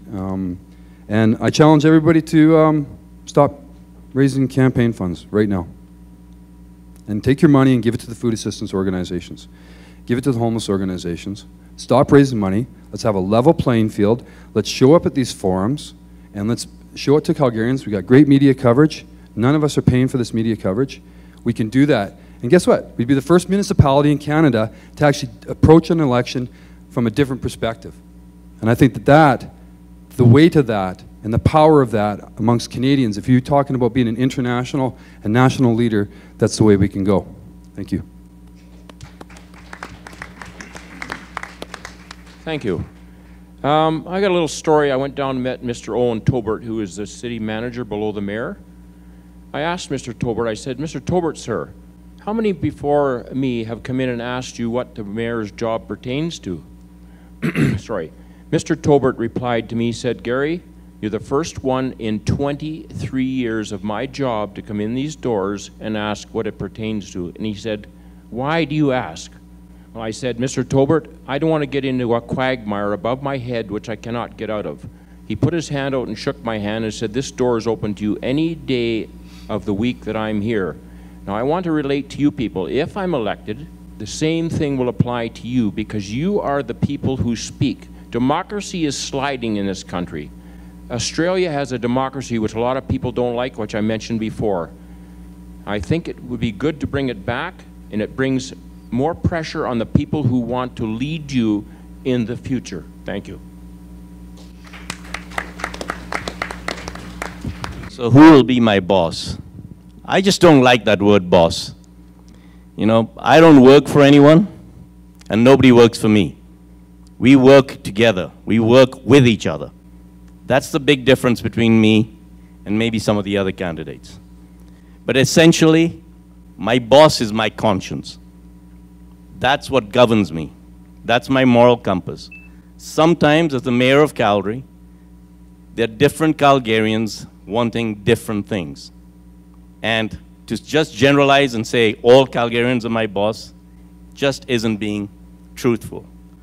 There is NIMBYism, there's different interested groups, and my job will be to listen and make a decision what I think I want, after listening to everything, is the right decision for Calgarians. I was at the City Council meeting when the John Howard Society discussion was being held. And if I was the mayor there, I would have said, we should allow the John Howard Society to locate where they wanted, because it's good for Calgary, it's good for the society, it's good for everyone. But in that particular case, there were different Calgarians saying different things, and I'd let my conscience decide what's the right thing for Calgary. Thank you very much. Well, I was going to say I'd be amazed if anyone up here would say that, that their boss was not going to be the citizens of Calgary. In fact, so much so that I thought it'd be interesting to see if someone did come up with a different answer, so I congratulate Ulner for that. I think it's very important to realize that talk is cheap. Everyone says they're going to be representing you and that you're the boss, but I suggest everyone looks at track record and look at the actual track record of whether they did that or not. We heard about campaign finance reform, and I'm pleased to say that my first election that I won, I only raised $4,000. A few checks, in fact, a number of checks came in after I'd already won. I sent them back. I'm not going to be beholden to anyone except the people who I am representing, the voters of Calgary. But in order to do that job, you also have to work with the people at the Corporation of the City of Calgary. And in my case, I always said the frontline workers who deliver the service should be our boss directly. We should be working on their behalf to make sure they have the tools and that they have what they need to deliver the best service possible to the citizens of Calgary. And I never got that impression when I was down there that that was actually the focus. I said we should turn the corporate pyramid upside down, and the person at the top should be, in fact, working the hardest to make sure everyone else gets what they need to deliver the best service to the citizens of Calgary, who at the end of the day truly are our boss. I said I had numerous discussions. I remember once the person that was in Owen Tolbert's position telling me that my job was to represent the city's position, meaning the administration's position. And I said to him, I said, my job is to represent the voters and citizens of Calgary. And as long as the corporation of the City of Calgary is working on their behalf, I'm behind you 200%. But explain to me how the Calgary Parking Authority is working on behalf of the citizens of Calgary first and foremost, when I feel they're working on behalf of raising money for the corporation of the City of Calgary. And so talk, as I said, was cheap. And I just ask people to really look at how people have reacted and voted and what they've supported in the past, because at the end of the day, you are the boss, but it takes a lot of you to turn out to make sure that the city does what it's supposed to do. Thank you. I believe that the job of the mayor of the city is one of a servant, and a servant of the people. But I have to let you know, I don't come here as an empty shell. I come here with faith, with values, with principles. And if you've been watching the way I operate in the last few years on city council, I think many of you will know what they are. And I'll continue to have those principles and those values. But at the end of the day, make no mistake about it, I intend to work for the citizens of Calgary. So to coin a song that I like, I would say for me, it's meet the new boss, same as the old boss. I've been working for the 1.1 million citizens of Calgary for the last 9 years, although there was less when I started. That's who I intend to keep working for. And I can say with some comfort, if you like those values and principles, if you have liked them in the past, you're going to like them in the future, because they're not likely to change. And I hope you do. And I look forward to being your servant, as well as leading the city, because that's the responsibility that comes with. But you can lead the city by serving it, and that is my intention. Thank you.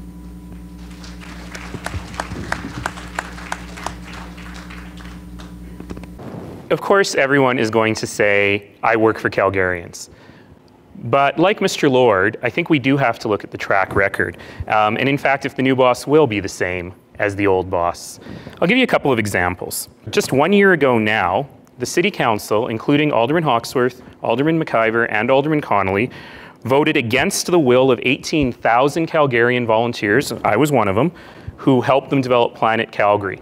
And in a series of last-minute meetings with 2 organizations representing 6 or 7 wealthy developers, they completely changed it in a move that will cost us $2 billion over time. I don't think that was working for the citizens. We have an administration that takes advantage of this. They recently had a vote on secondary suites at council. They passed it unanimously with less than 1 minute of debate, and most of them didn't realize they had just legalized secondary suites in 20% of the lots of the city, because administration didn't tell them what the impact of what they were voting on would be. That's not working for the citizens. I happen to agree with that change, but it's not working for citizens when you don't know what you're actually voting on.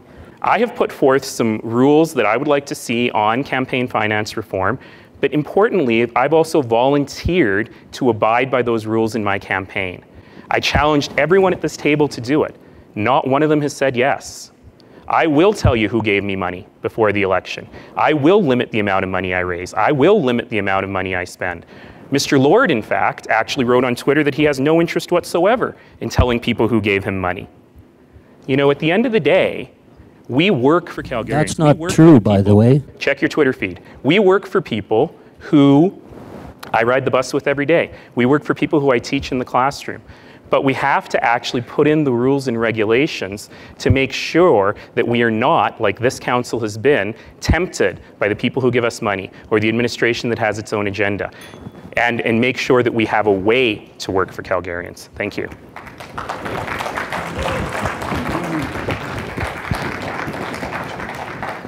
I don't like the term boss either, but I have admitted to you that I'm married to Martha Stewart.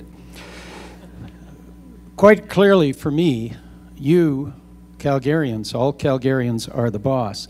And that has been made very clear to all the people that we have sought money from. I'm not running for career reasons. I'm not running to make a career out of being a politician. I will not make decisions and do things with a view to the impact on my chances for re-election. I will always do what is right for the citizens of Calgary. The Municipal Government Act does require that elected officials play a role in addition to representing their ward for the good of the city as a whole. And sometimes it may seem that a particular community is not getting their way. But I will ask the council to consider the impact on the city as a whole, because I think that's critical to the future for our grandchildren. I encounter cynicism all over the place. People say, oh, you may say that now, but you'll be like everyone else when you get elected. You'll get subsumed by the system. I will not be affected by the system, and I commit to you today that I will always consult and I will always do what the citizens of Calgary think is the right thing to do. Thank you. I don't want to give you any idle promises or idle rhetoric. Let me give you some examples. Calgarians don't all share the same interests and don't all have the same views. So it's fine to say that Calgarians are my boss. What happens when the boss doesn't agree? I believe, and I've lived, I think, a career of proving that with the right leadership, politics can be a very creative process. And I could give you all kinds of examples. Let me give you one. I co-chaired the very first Community Action Committee on Homelessness in this city back in 1996 to 1998. Co-chaired it with Bonnie Lang, the MLA for Calgary-Bow. It's the only time I'm aware of where an alderman and an MLA co-chaired a committee to address a city issue. Yes, we had apartment owners on that steering committee. We had business people, Chamber of Commerce. But you know what we did differently here that no one else in the country did? We actually had homeless individuals on our steering committee, people who had experienced homelessness. And you know that made all the difference. That was the most dynamic action plan in the country. And out of it, the Calgary Homeless Foundation was established. I was one of the founding directors. And we used that same model when it came to sorting through the issues that arose under the Planet controversy. We struck an implementation committee. We had community representatives as well as the developers and administration. And in the process of me chairing that committee, we spent 6 months sorting through what were the legitimate concerns of all parties and created a forum whereby everybody could sort through their differences to find common ground. So I've got a career in proving and believing that Calgarians, when you get them around the table and set the right processes in place, will be able to create the creative solutions we need to go forward and lead our city into the future. Thank you. Well, thank you very much. And like I said at the beginning, I've lived in this city most of my life. And guess what? I am sick and tired of money and developers and people with business interests having more voice than the common man at City Hall. And I tell you what, when I become elected mayor, that day is going to end. And you know why? Instead of just standing here talking about accountability, I've already brought in what I call a lobbyist registry. So what? When public business is done at City Hall, it's going to be done in public. You know, some people have talked about a new spirit of cooperation out there with our development community. We've seen urban sprawl that has gone out of control. We see us subsidizing homes by the taxpayer by $10,000 a unit. That's unsustainable. But tell you what, you know why I think that's happened? Because tell you what, money and power do influence or have influenced the decisions at City Hall. And that day's going to end. People are going to know when they come into my office what they're talking about. People are going to know who's donating to my campaign because I'm going to post that stuff.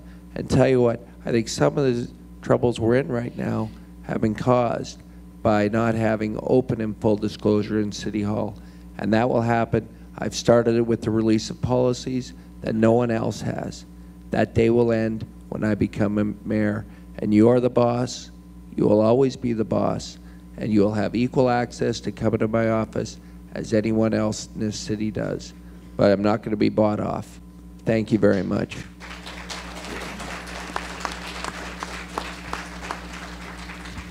There's been at least one person who you consider an influence. It may be a member of your family, it could be a teacher, it could be a colleague, it might be a friend, a neighbor, or just someone whose integrity and personal philosophy you admire.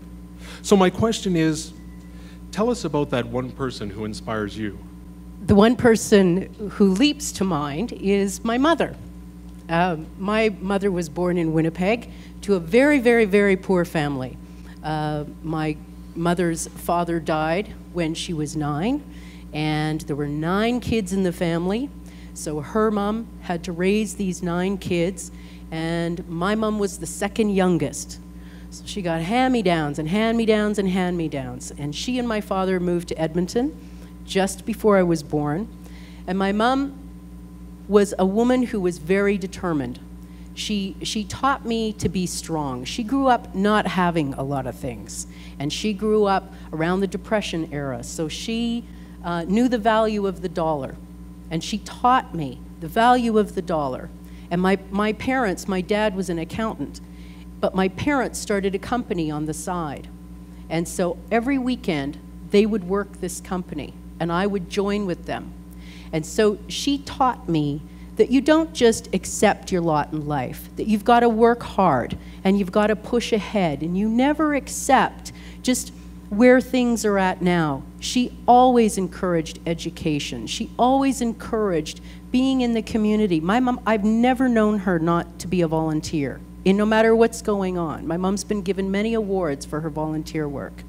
But what she taught me most was about perseverance, strength, and, you know, I've never thought about bringing up the female thing, but I have to because it's my mom.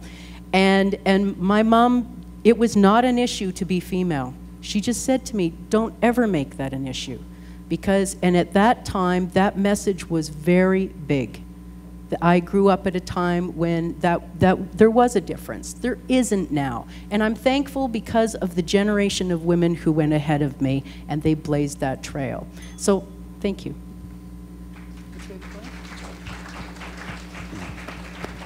Certainly be a pleasure to meet your mother, Barb. And mine as well. She's certainly my inspiration. She's in her late 70s and she's out walking every day. But that's not my answer. She's right up there. I'm learning a little bit today with this,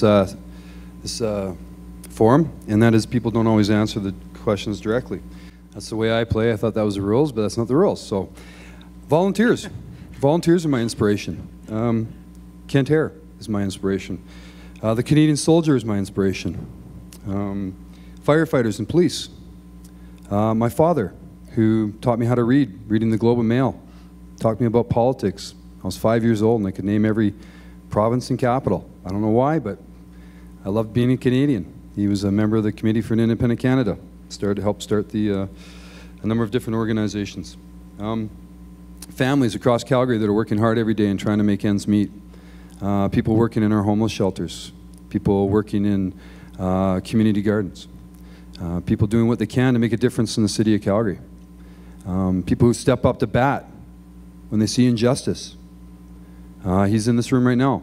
He's over there. His name's Lawrence. He's constantly engaging the bureaucracy on behalf of citizens. So people like that, those people really inspire me. And people that are willing to engage in life. People are willing to do the things that are required to make our society better. People who stop and bend over and pick up a piece of garbage and throw it in the garbage can. Very simple acts, but it shows a team of Calgarians. We're 1 million plus strong, and if we do pull together, we can really kick some butt. But I guess I'm going to reserve my answer for my son, who's 8 years old, who I've had him since he's about 9 months old, raising him on my own, and he is an inspiration to me on a daily basis. I see so much potential in the children of our city, and that's why we can say what we want about who has what position and what they've done, and you know, that's fine, but I think we really have to look at the future and what we're going to do for our children. So that's my answer. Thank you. Gary. Well, folks, I started on my own at 13, and I think my inspirations came from my self-drive, which my mother and my father gave me. But in this day, I meet a lot of seniors, which I am going to be very, very, very soon. I'm a senior now. But I find the stories you tell me are what inspire me. Some good, some bad. I've heard a lot about Mr. Braun Kanye. I tried to get in to meet him before his term expires, but it doesn't seem to be that way. I'm not saying I want to judge the man. I would just like to meet him and see for myself what I get from him. There's ways of getting things and there's ways of asking for things. Well, I believe it's proper to be polite and ask for them. All they can tell you, yes or no. Like, BC people are different than Alberta. You may not believe it. Saskatchewan's different than Alberta and BC. But when I go down the street and I say good morning to someone, they don't reply back, I don't talk back to them. But if they reply, I say, have yourself a nice day. I hope it rubs off and makes them have a good day. That's what we all need, is a little bit of push, a little bit of pull to make our lives a better place to live in this great city. Thank you very much.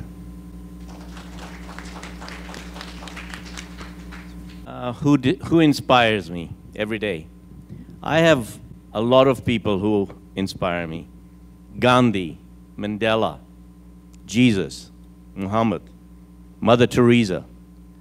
None of them are perfect, in my view, but all of them have got abilities and qualities that have combined what we want as humanity to build. They've built conscience, they've built up truth, they've created leadership, they've been, some of them been great politicians, right? And changed the way we as humanity think. So I'm constantly inspired by those type of people. I'm also inspired by the people who are homeless, right? And how they live their lives.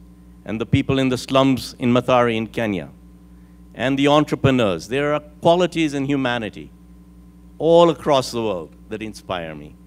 So to identify one person, it's difficult, but if I had to, I'd say Gandhi is probably the closest. Was selfless, worked hard, changed the political system, and even after so many years, is still respected. So that's what I would say. Thank you very much. Well, thank you, and I guess I'd say great minds think alike, Alnor. I agree with you, and I've always been inspired by people like that. There are so many great thinkers and great writers and great people throughout history, and we have so much we can learn from all of them. I want to focus my answer a little bit closer to home, though, because I think about the people who I have known and dealt with directly in life, and I think of Grant McEwen, for example, who I once ran in a race with many, many years ago, and he beat me, actually.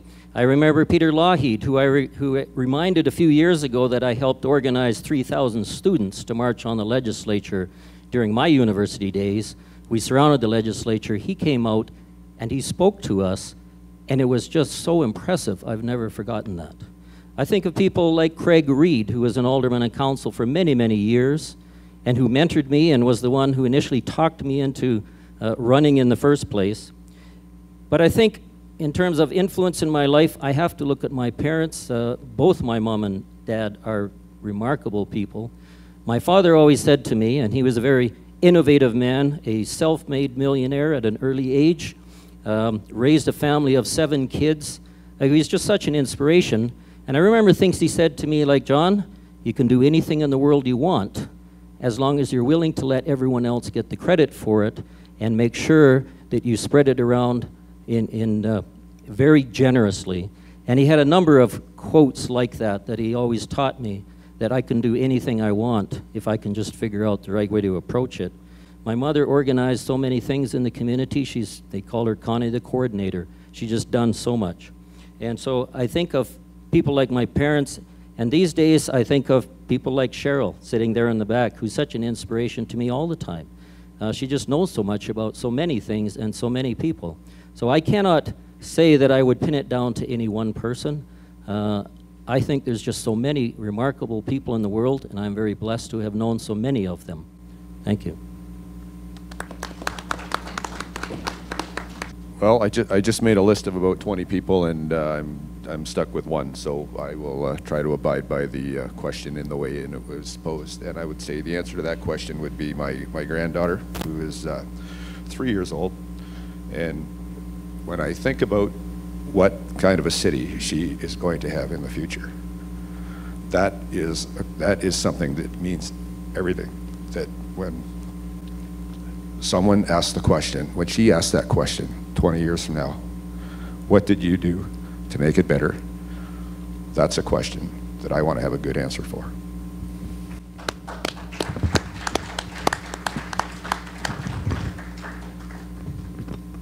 Like so many, I have to start by mentioning my parents.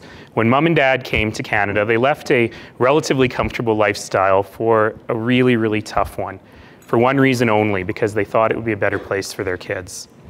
And they raised us through tough times and good times. The good times were a little better than the tough times, but always instilled in us the absolute commitment to give back to the community that had given us so much. And now that they're older and a little bit ailing, I just see it as such a blessing and such a grace that I've been given the opportunity to help take care of them as they finish off their lives. There are, of course, others as well. Mr. Lord mentioned the late Dr. Grant McEwen. I remember when I was in junior high school, I was so influenced by the writings of that man that I looked him up in the phone book and called him and invited him to come speak to our junior high school. I still have a picture of short little me and very tall him. He must have been in his 80s then, but walked really straight. And to this day, I think of that as a leader who had a vision for what Calgary needed to be. Most recently, though, I'm influenced by a bunch of people, and some of whom are in this room. In the middle of this room, you'll see a bunch of people in purple t-shirts and badges. I want you all to stand up. Stand up. So every single day, these folks and the 300 others like them who have signed up to help me drive me with their purpose, with their drive, with their willingness and their desire for a better Calgary. I am so thrilled that since I put my hat into this ring, that so many people have come up to volunteer to say, you know, I've been waiting to hear this stuff. And they're willing to put their jobs aside and their families aside and their smoky Saturday afternoons aside to come and start build that greater Calgary. And without them, I certainly wouldn't be here.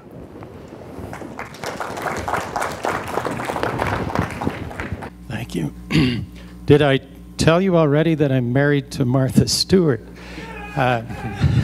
My answer to this question is quite clear, and the answer is Grant MacEwan. How many of us here have been influenced by Grant MacEwan? Look at that. What a wonderful man. Called at his eulogy when he passed away in 2000 as the greatest living Canadian of Western Canada of the 20th century. And I certainly can confirm that. I had a 10-year relationship with the good Dr. MacEwan, and he taught me so much. Every time I visited Grant, he would say, "Thank you for coming, I've learned so much." And I'd go out thinking, I have no idea what I taught him. But what he did teach me by that remark is that as we teach, we learn. And I felt that he was teaching me. Just a very quick story about the way that he continues to influence me, and I have a big picture on my home office wall. As Grant was aging, as you probably know, he was bent over, and he lived in one of the towers here for several years, having given away all his money to the Calgary Foundation. But I'd ask him, "Grant, how are you feeling?" And he'd be all bent over, and he said, "Well, I'm not able to get around, and I'm a little stiff, but not so stiff that I can't bend over and pick up a penny or a paper clip." And you know, how many times I'm crossing a street, and the light's turning yellow, and I see a penny in the middle of the street, and I have to stop and pick it up. And I say, "Grant, you've got me again." This man has had an enormous impact on my life. Grant believed that waste was a sin, and that has affected how I look at spending and will as I come to this role. Thank you.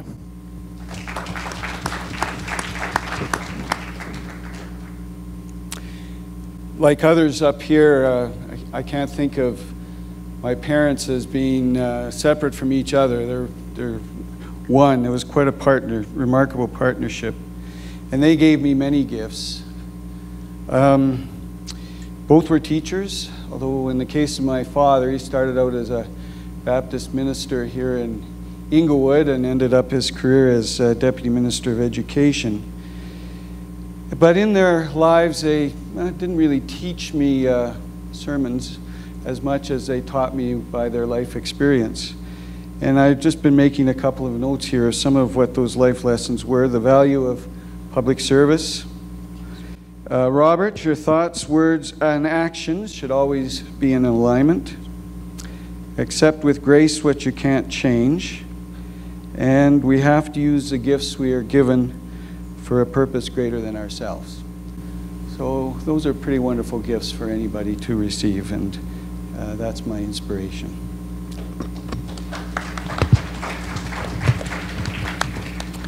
Well, thank you. This answer is pretty easy for me too. Both my parents, as a young man, I was given every opportunity to take part in the community, like I said earlier, from hockey to baseball to swimming to the local public school. Mom and Dad ensured that I got the opportunities to take part in all those things. My mom went back to school, to university when I was 8 years old, when I was starting grade 3, and my sister was starting grade 1. She got her education degree inside of 2 years. And tell you what, she didn't miss a hockey game or a baseball game or a swimming practice during that time. My dad too. I don't remember him all his years as the head of the Calgary Public Teachers Association ever missing a hockey game. And some of you know this here, but I wasn't always disabled. I became a victim of crime when I was 21 years old. And tell you what, my parents were there. They gave me the opportunity to succeed, to better my life and eventually become a lawyer, eventually become an MLA. There's one other person I need to mention, my sister. Because my parents, they kind of had to be there through this whole thing. But my sister, she chose to be there. And tell you what, if there's one thing I learned from my family members, is you don't run from a problem, you don't run from a hard situation, you try and face it, and you try and do your best. And that's what I learned from them. And hopefully I'll be able to take some of that with me the rest of my life. But thank you very much. It's probably the best question, I think, all day. You see who we are as human beings. And can you imagine a world if all of us who have been lucky enough to have such strong family and parent support, imagine the world would be about what it is today. The people who don't have that opportunity to have the loneliness some people must feel by not having that kind of network support.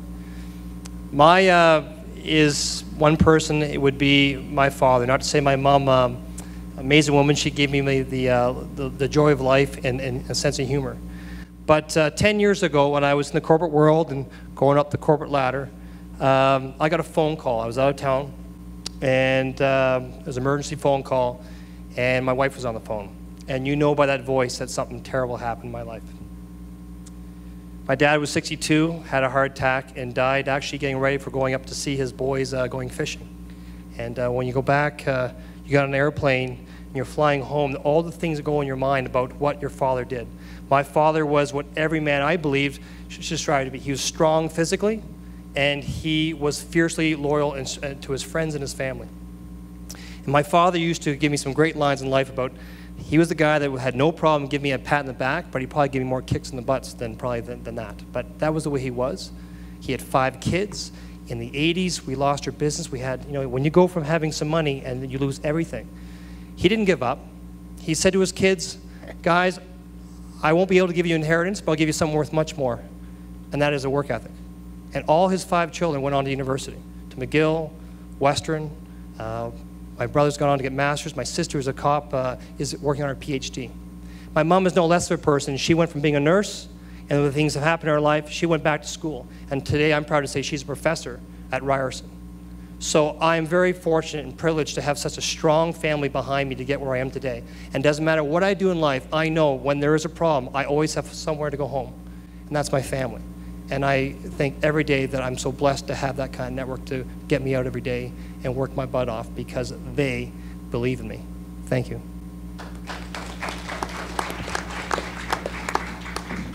It'll come at no surprise to everyone in the audience that it's my mother. I've already spoken of my mother. She was a great person of influence, and she turns 90 this year. She's 5'0". She's Scottish, she's hard as nails, and she's the greatest person in Canada, that's for sure. I'm going to tell you a little story about how she emigrated to this country in the early 50s with 2 small boys in tow. And they had 2 more sons while they were in Canada. We lived in a small town called Thistletown, which was just outside of Toronto, which has since been swallowed up by the thriving metropolis of Toronto. But when I was 6 years old, as I told you, my father tragically died. And my mother became my father. And having 4 boys under the age of 10 was pretty tough. She went back to school and got her teaching certificate. She was a teacher in Scotland and ultimately became a principal. And she taught at a little school called St. Augustine's at the corner of Finch and Finch and Jane, which is a pretty tough area in Toronto, a very tough area in Toronto that you know. She taught me how to write with my right hand. She taught me how to shoot a puck with my right, and she taught me how to speak properly. And she instilled in me some great values. We were very frugal growing up. We were the last to have cable TV, the last to have color TV. I still don't think she has a dryer. It's too easy to hang up clothes.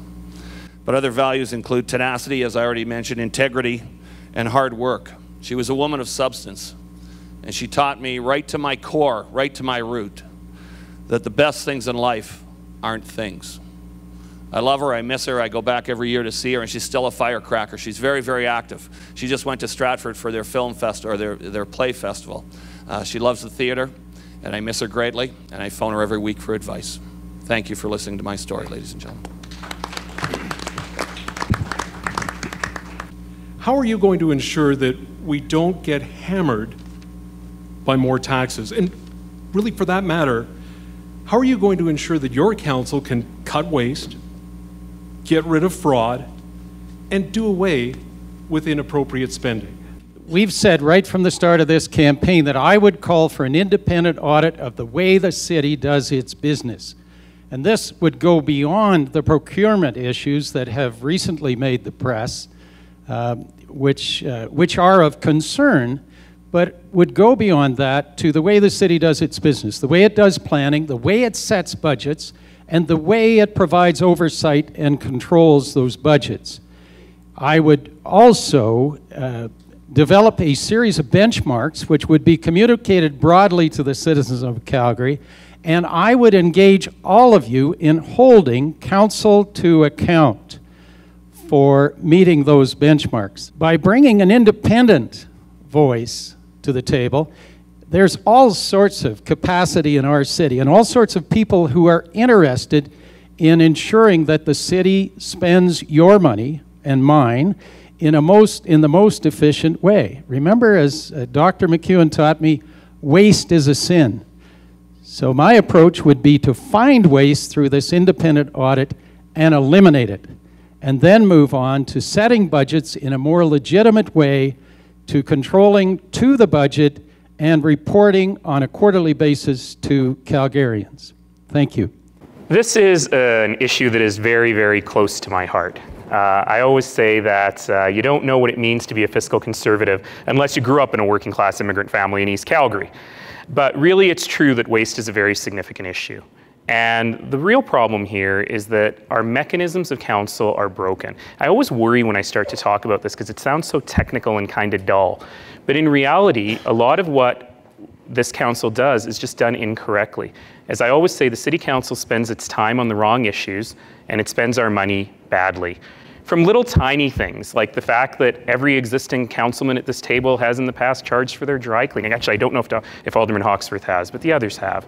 You know, on to really big issues around how every single new home in the city costs $10,000 more in water and sewer infrastructure than we'll ever get back in a lifetime of property taxes. So this is a very significant problem. And the really significant problem here is that council doesn't know how to ask the right questions and it doesn't know how to hold its own staff to account. So if you look at my website, you'll see some very detailed proposals for how to fix that.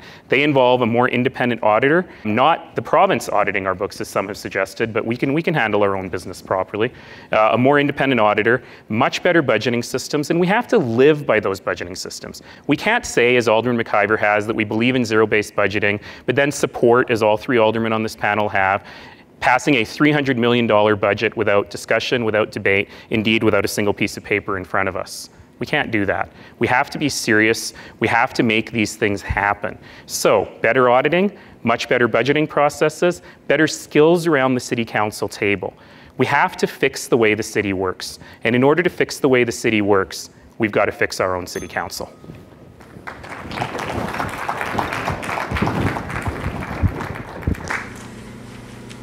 Well, clearly, if the professor is used to marking other people's papers because he keeps getting it wrong, he's going to find if he ever gets elected that other people get to mark his papers. Excuse me for a moment. For the entire panel, at the beginning I said I do not want sniping, and that's what it's being lowered to right now. Okay, so please raise yourself. Okay, what was said earlier was incorrect. Thank you, Gary. You know what? Controlling costs and taxes has been my stock in trade during my 9 years on City Council. And as mayor, I will make sure zero-based budgeting gets instituted. I will make sure the city auditor is fully independent, and the city auditor is not fully independent right now. I will make sure there's a department by department review of expenditures using experts. And by experts, what I mean by that is largely including the people that work in those departments.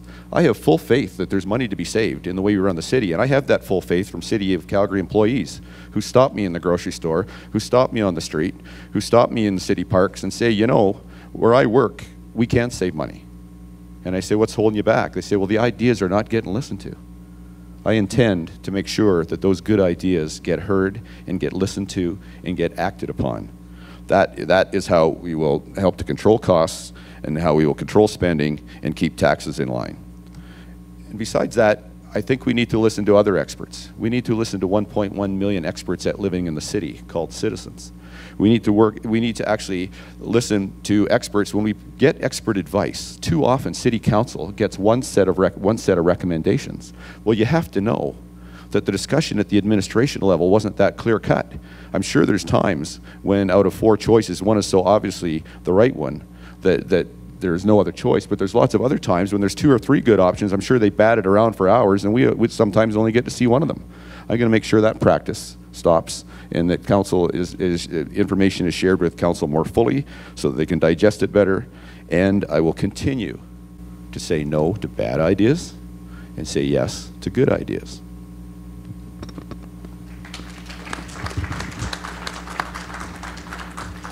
Well, I'm really glad to get this question because finances and controlling taxes and expenditures at City Hall really is my forte.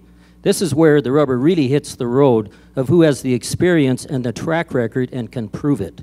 I believe I'm the only person running for mayor who has licensed financial credentials and operated as a financial consultant.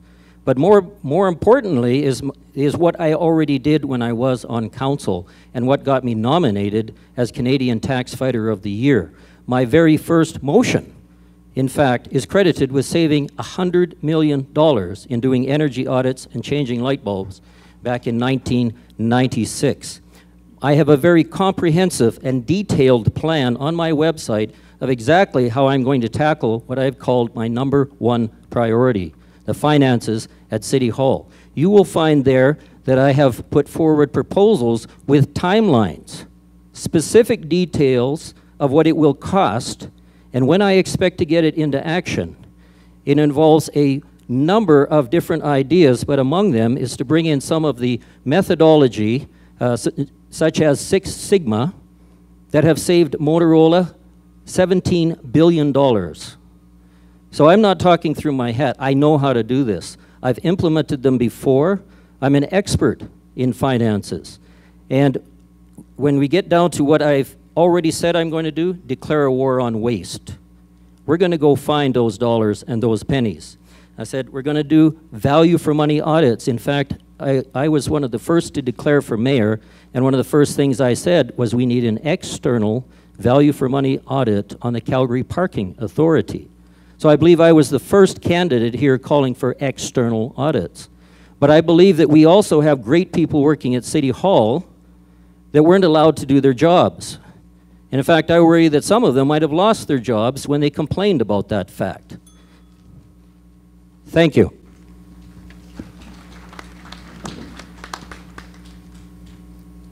I was born in Kenya, in a third world country, where we didn't have very much.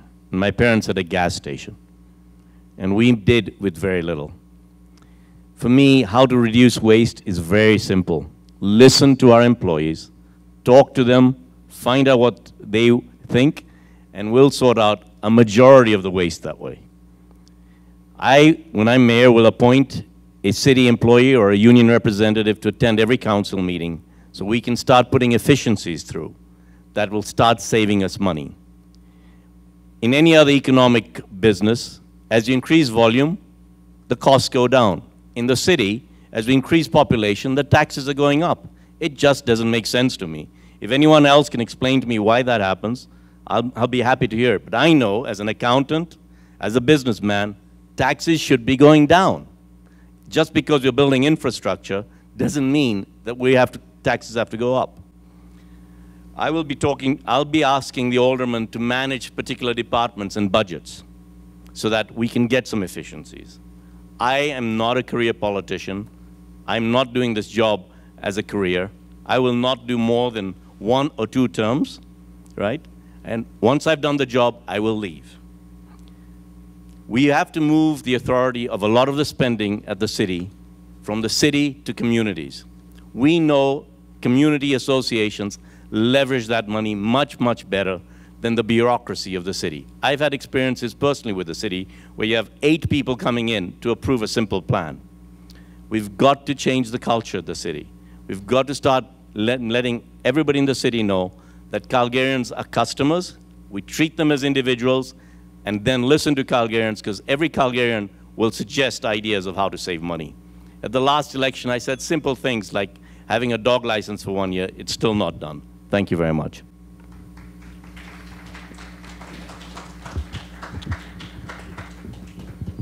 Well said, fellow candidates. I believe a penny is a penny. Somebody asked me if I'm conservative. I said I'm very conservative. I watch my money all the time. My politics, my religion, my beliefs are to be shared with people. Some will agree, some won't. But I think with this question about can we manage the city, are we able to manage? I talked to Mr. Tobert again. I'll go back to Mr. Tobert, a fine man. He seemed very honorable. He told me that they have people below me who advise me what they want to be passed over to the alderman. On and about, I don't know when they receive their information on what they're going to bring up on the floor. It's quite a procedure, and it's a lot to learn in this job. Like I said, I was the first guy to go in and ask what pertains to being a mayor for this fine city. He said, you're the first one to step up. And why? Because I didn't want to get stuck in the quagmire. But I believe there's more to this. I've met quite a few people in my travels, and most people, when you run for this position, are more honest than your friends can be with you.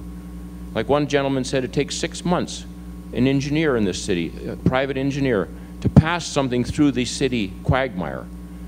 For people with money who come in who want to develop things that are for the good and the better of all. But sometimes it doesn't get done because it takes too long. They take their money and they go somewhere else. Well, that's one area that we need to shorten up. If it's something that's going to make our life better as senior citizens, as people, all the better. And I believe there's a lot more problems out there, and when people see that we're open-minded and we're willing to listen and bring these issues to the city and work on them, I think it can work for the betterment of all. Thank you very much. Answer, Gary.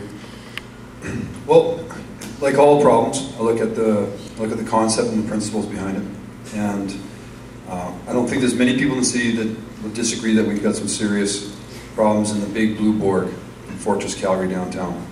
The way I spell bureaucracy, that last C is a Z, so it's the bureaucrazy. And some of the processes in this city are really starting to really put a lot of people over the edge. One of them is a $25 million pedestrian bridge. Now, as gorgeous as that bridge is, we do not need to be setting a standard in this city that we're going to spend $25 million on a basic pedestrian bridge. I also look at an organization like Walmart, and they can account for every single item in their chain, global chain, every single second. Now, I'm pretty sure that we can find a 14-year-old in the city to write the code to do the same thing. This is not rocket science. We're not launching space shuttles here. How about every single second of the day we have a clock telling us what is being spent at the city of Calgary? We know we can do this. We know the technology is there.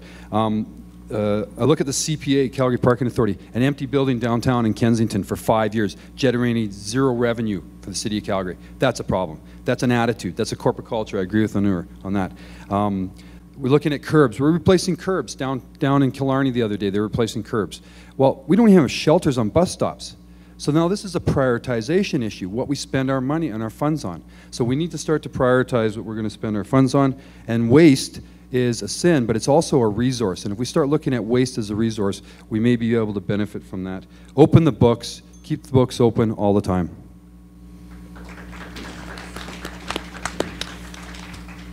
You've put a number of areas into this question. So first you're talking about cutting waste. That has to start with City Council, because they're making the decisions on how to spend the money. So City Council has to be very clear about priorities, and I think you have to create two different categories.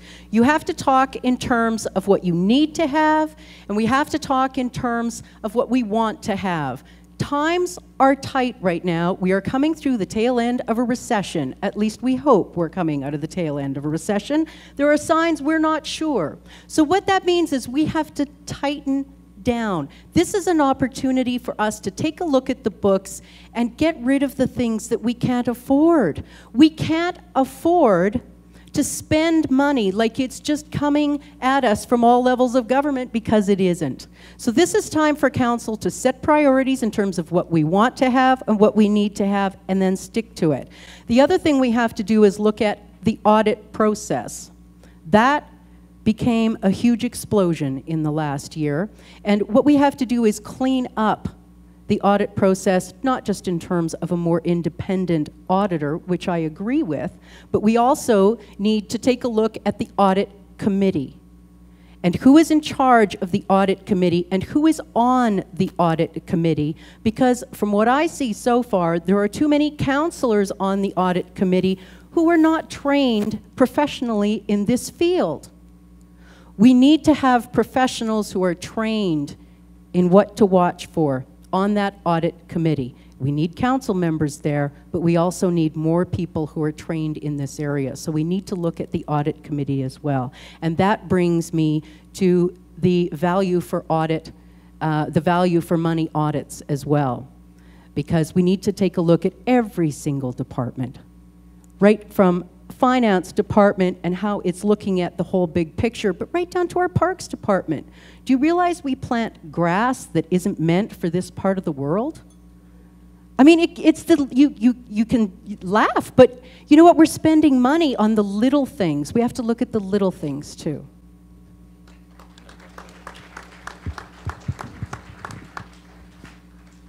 We're coming down to the close of the afternoon, ladies and gentlemen, and I hope you pick up my flyer when you leave.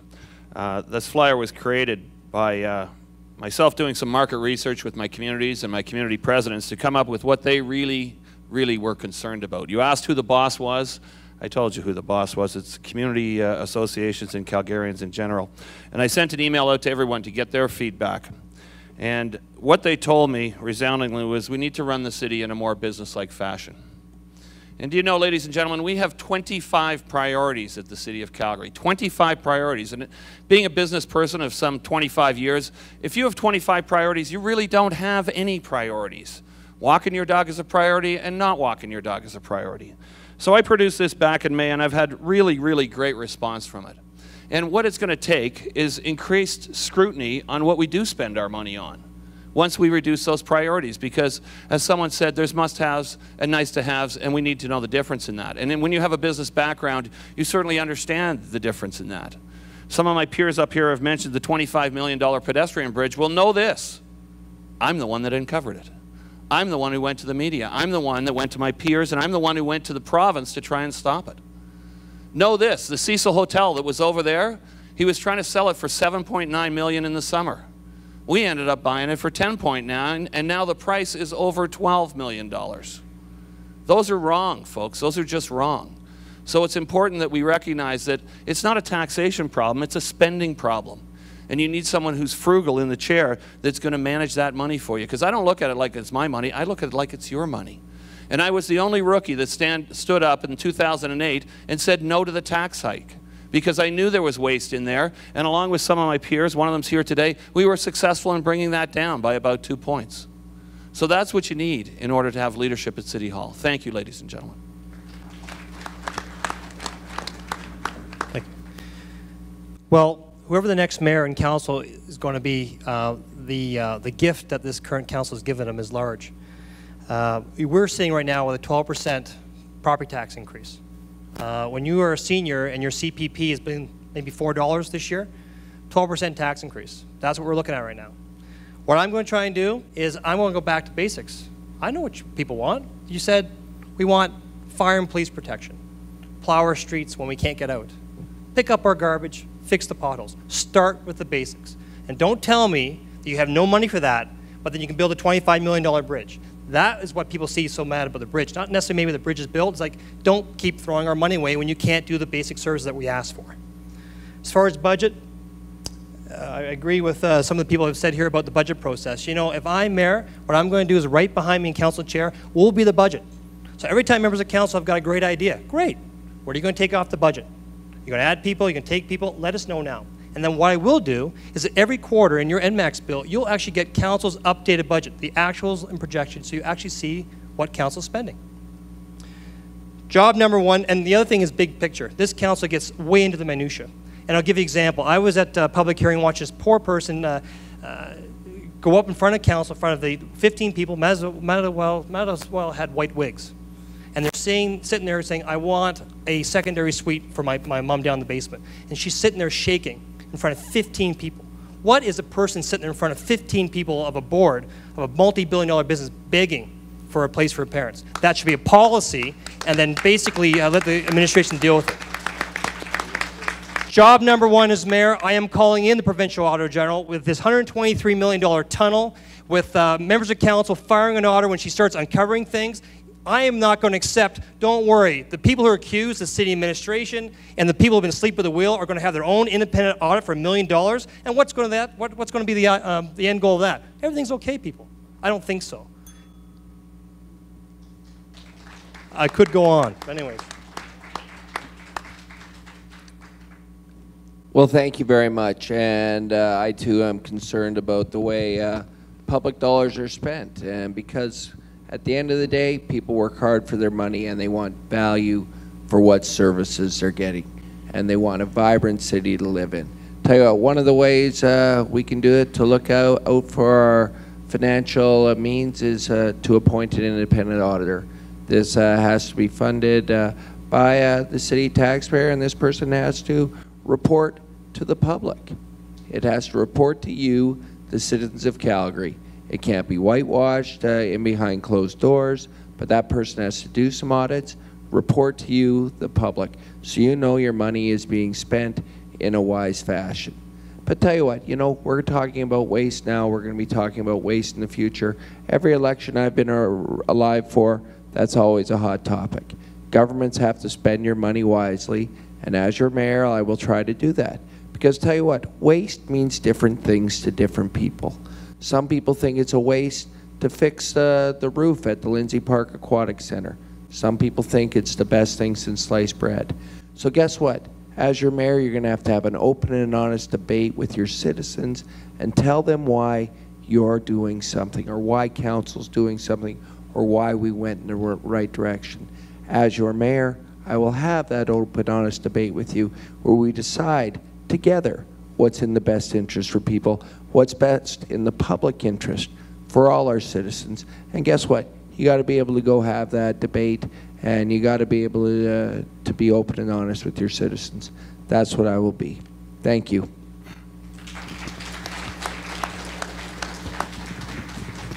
There will not be a tunnel under the new airport runway if I'm elected mayor of this city. That's a $500 million price tag, and we do not have the money. It would be irresponsible for me to stand up here as a mayoral candidate and promise to you that I could build that tunnel when I know it can't be built. This is where it all begins, for my friends. You don't make promises you can't keep. Now, there is only one way that you could possibly come up with $500 million to build a tunnel and keep this promise, and that's to go borrow it and put this city deeper in debt. And you and I all know that when you borrow money, you got to pay back the interest, and that ends up on the operating budget. So all these services that we love and cherish and value as senior citizens, and I made a list of them from FCSS through to transit service to parks and recreation, will all have to go under the knife to pay for the interest costs for that tunnel. The value for money for a big project like that is not there. It has limited benefit. If we had $500 million in grants for transportation infrastructure, we would be building it down to the southeast part of the city on LRT. That's where you have priorities. Those are the kind of priorities the city needs. So all of this rhetoric about this, that, and the other thing, we've got the elephant in the room in this election campaign, and I'm telling you right now that I'm not going to support that tunnel under the airport runway. We cannot afford it. Thank you. Well said. I was just getting so fired up about that bridge, too. How many of you, with a show of hands in the audience, think the bridge was a dumb idea? Okay. How much is a waste of taxpayers' money? Great. Well, we have it up here, and I was actually going to ask the question of you as the audience watches, just on a show of hands. Bridge, dumb idea. Bridge, waste of taxpayers' money. Thank you. Pedestrian bridges are not a dumb idea, though. I don't think anybody... That's fine. Yeah, that's I don't fine. think anybody debates Same specific No. bridge, yeah. So we are full circle back to that very first question that we asked off the top. What is the one plank in your platform that's non-negotiable? I have 3 planks that are not negotiable. 1. Making our communities better is the most important thing for me. Taking away a lot of the authority from the communities, from the city into the communities. We are wasting a lot of money at City Hall doing that. This will also allow us, because the city is full of bureaucratic wrangles and fiscally they are irresponsible. They have spent money on the bridge and thousands little things that you can think about, curbs, etc. So I will ensure that we get fiscal responsibility, transparency, accountability back at City Hall.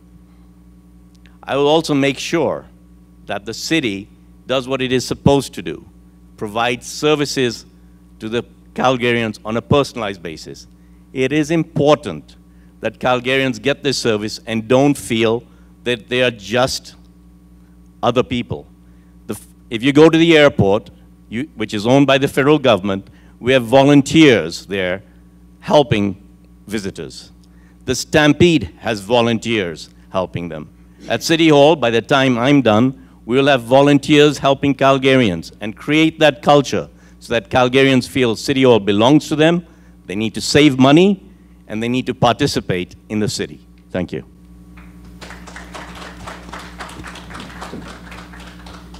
Well, thank you. My platform framework, of course, is EE City Hall: efficient, effective, and ethical. You can, of course, boil that all down to just ethical, and that's the one issue that I will not bend on. Efficient means spending your money wisely, but wasting money is a sin, so it's unethical to waste money. Efficient means doing things right. We may be building a bridge very efficiently, but was it the right thing to do? And that's what effective is. And that's, again, wasting money, which is unethical in my view. I take ethics very seriously because if ethics go, everything else falls down. At the end of the day, we all just have our own good name. That's what really counts to me. My good name, that I did what I said I was going to do, that I don't make promises that I don't believe I can keep. And, you know, I was going to say that today someone took a shot at me, and I'm not going to respond to that, but what I'm going to say is that my job as an entrepreneur and as your mayor is to take bad situations, find the silver lining, and turn them into good. So I'm going to invite all of you to go to Jon Lord Calgary on my Twitter feed and see what I actually said and see what other people are saying about what he said. Ethics is the most important thing, and anyone that will say things or do things to try and get ahead in an election, to me, are already demonstrating a lack of ethics right there. So to me, that's the one platform I will not bend on. I say at City Hall, I want to inspire, and I think the city fathers and all of council have to set the example to everyone else that we keep our word in Calgary, our word is our bond, and we will do what we promise to do. Thank you.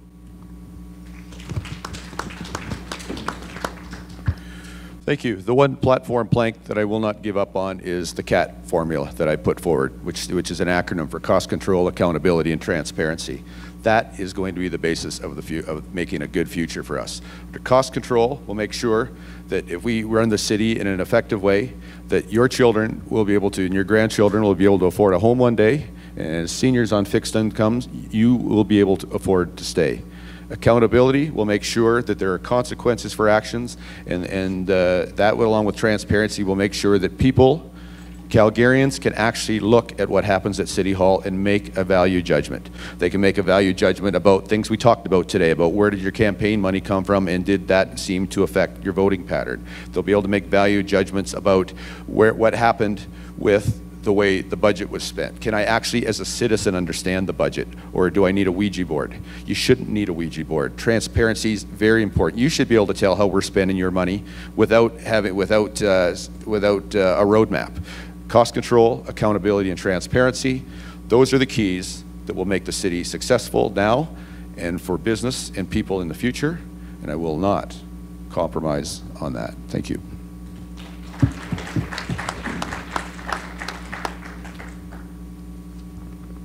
So of the three major themes that inform my campaign, which are sustainability, attracting and retaining people to Calgary to help businesses be successful, and fixing council, well, all of them are non-negotiable.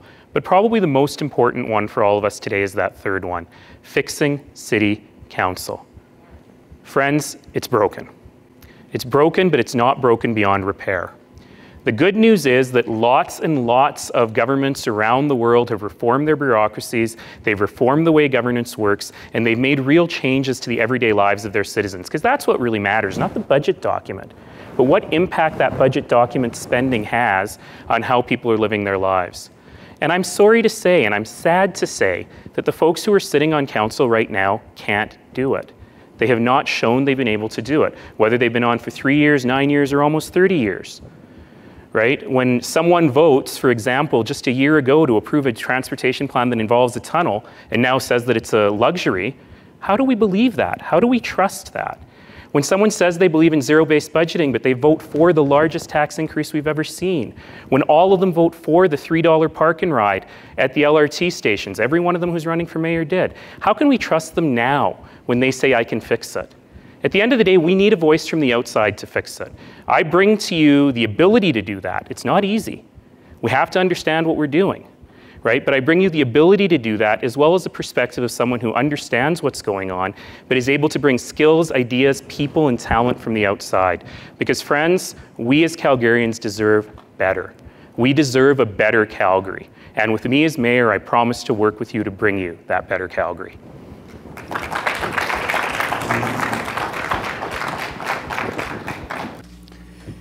Well, of the three things that our campaign has talked about, the most important to me is integrity, something that I'm not prepared to compromise either in my personal life or in the life of the way the city works. So I would go at changing the way City Hall does it. Are you all right, Craig?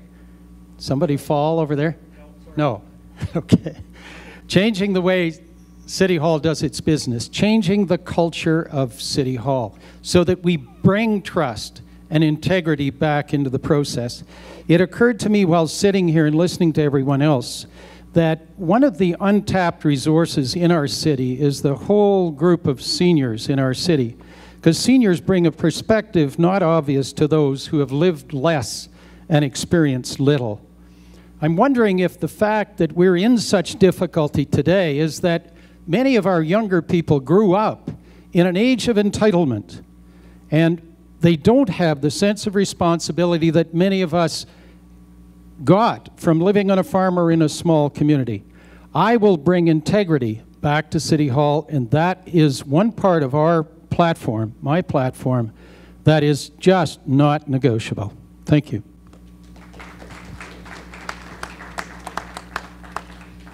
In case I didn't make it clear, there will not be a tunnel under the new airport runway. And if you share in that priority, you can go to noairporttunnel.ca and sign an online petition. If you're unsure, you can also go to that website and read the reports that have come to City Council about that project. We've asked the federal government, they've said no. We've asked the provincial government, they've said no. That should be the end of it. But this issue keeps popping up. And it's now been injected into this election campaign. And I'm telling you, I'm not going to make that promise because we do not have the money. And for those who do, they have some explaining to do. But it is non-negotiable as far as I'm concerned. Thank you. Well, thank you. As others have pointed out, the citizens of Calgary see City Hall as broken. They see it as needing some fixing, and there's two ways I've proposed already that will bring back some accountability, both on the financial side and on who's doing business at City Hall that will lead to this. I believe in an independent auditor to report to you directly to the public, so public business is being disseminated throughout this city. I also believe in a lobbyist registry, that when people come to City Hall, they come to discuss how business is done in our community, what favors are being given out, that the public knows who is discussing with their politicians what is going on. I'm not naive enough to believe that we have issues like urban sprawl, issues like us funding each new home being built out on the edges of town to the tune of $10,000. That this wasn't without influence from the outside, from some of the business interests and developers here in town. That will stop, public business will be done, in open and accountable measures, the public will know what is going on at City Hall. That I promise. Thank you very much. I already said about back to basics, but I'm proud of our city's past, but I'm more excited about our future. You know, this is a great city, and we are on the cusp of becoming a world-class city. Now, how do we become a world-class city? Well, we need to be safe, vibrant, affordable, and sustainable for all Calgarians. My #1 platform, which is non-negotiable, as mayor, I will work with the council, and we will make us a world-class city. We will build the LRT to the airport. Now, why do I want to do that? Consider this. It's the third, already today, the third largest employment center in Calgary. It is the third largest airport in Canada. Now, the feds have helped Vancouver, they've helped Toronto, they're helping Montreal. Why is that? Because this current council won't give them a priority.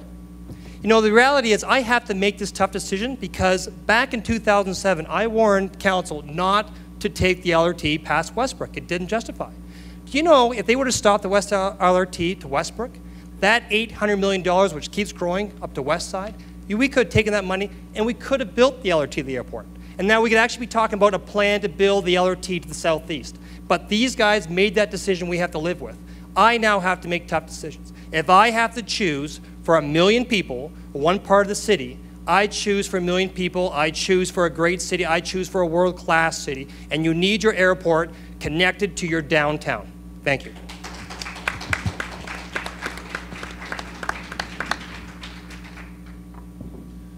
I want to begin by thanking you for being here today and being part of this discussion. I'm sure it's been very interesting for many of you, and it's given us the opportunity to certainly show you what we're about and show you sort of what we represent.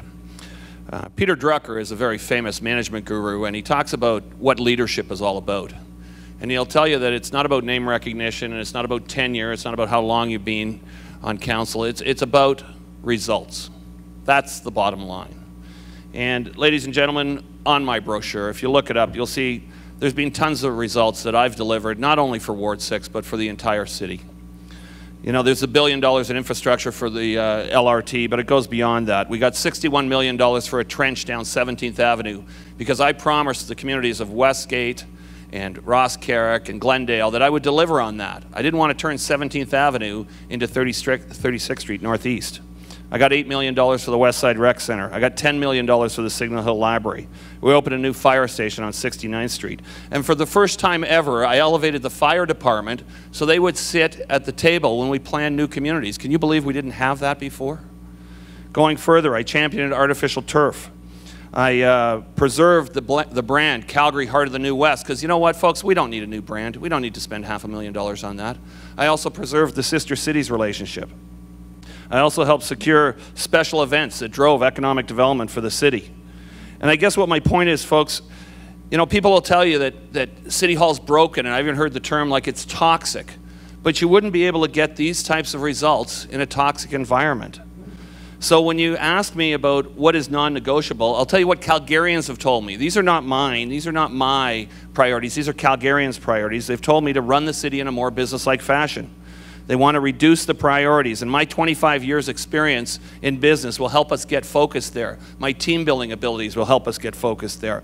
And part of that focus, ladies and gentlemen, is the East Village, because we can't afford to have another black eye there.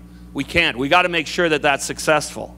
And what that means is things like better safety down here. It means easier access, and it means more services. So if that's what you want for your community, I'm your guy. Thank you for coming out this afternoon. Make it a great day.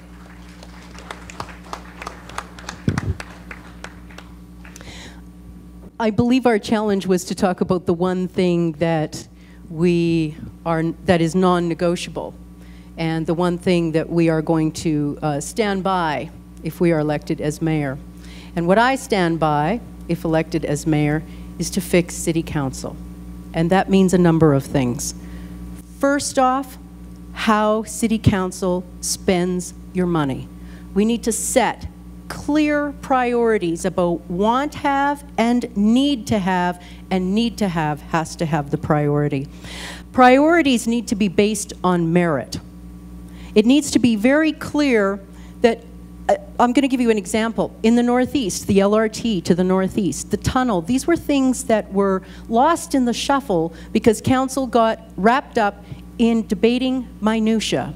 If you watch council, and you can watch it online or you can go down in person, you can watch council and watch councillors debate a driveway that backs onto Elbow Drive or an eaves trough.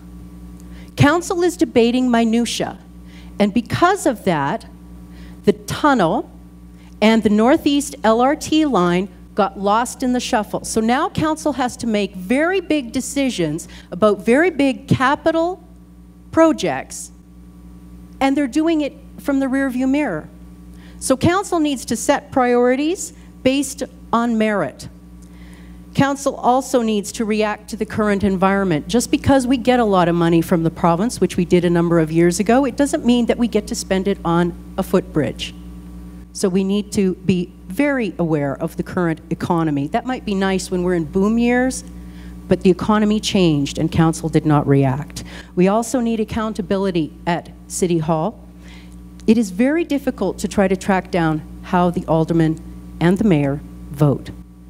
And as mayor, I will make it accountable online. You will be able to go and see how people vote on certain issues. That's the kind of accountability that we need. And finally, transparency, which is all part of City Hall. Less business done behind closed doors. They call it in camera, but it means business done with your taxpayer money behind closed doors. That is your money, and you have a right to know. And I know that people at City Hall will say there are certain contracts that can't be discussed in public. Yes, that is true, but it seems that more and more business is done behind closed doors. We need very strict guidelines on when that actually applies. Thank you for coming out today. Thank you, Barb. Well, I agree with all that. That's pretty straightforward. Non-negotiable. So I'm thinking a principle and a concept. And I'm also thinking of an acronym, because that seems to be the way to go here with the acronym, because then you get more in, right? So I have an acronym based on the word supercalifragilisticexpialidocious. So let's start with, anyway. But I'm going to go with respect. That's something that's not negotiable. I have 11 term targets, but what is the basis for all those term targets is the concept of respect. I'm seeing it just by the mere presence of all the candidates that are eligible right now. I see that respect for the voter, for the candidates to show up, and I really I'm inspired by that.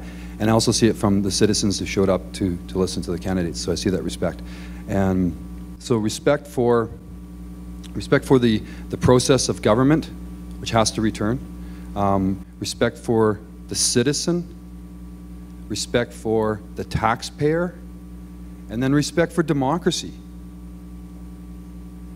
When issues can be decided, as Barb just mentioned, behind closed doors about an audit where we have hundreds of millions of dollars that are unaccounted for or shuffled around, and we can't provide, the elected officials cannot provide those answers before the election. We are all going into an election on October 18th without having those answers in front of us. And those are the #1 answers that Calgarians want, yet we don't have those answers. So I'm hoping that the Broncovellian individual that's running the city and the council right now, we call an emergency meeting of council to initiate and put all the resources possible behind an audit so we have the answers before the election. Then we can make an informed decision, and that is respect.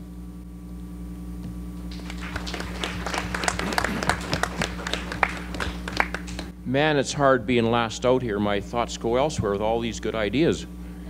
Well, folks, my flyer says not promises but commitment. When I commit myself to something, I step up to the plate and I take the challenge on.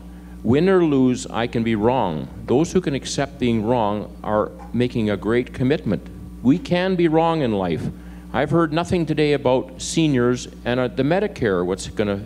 How are things going to be 10 years down the road, 5 years down the road?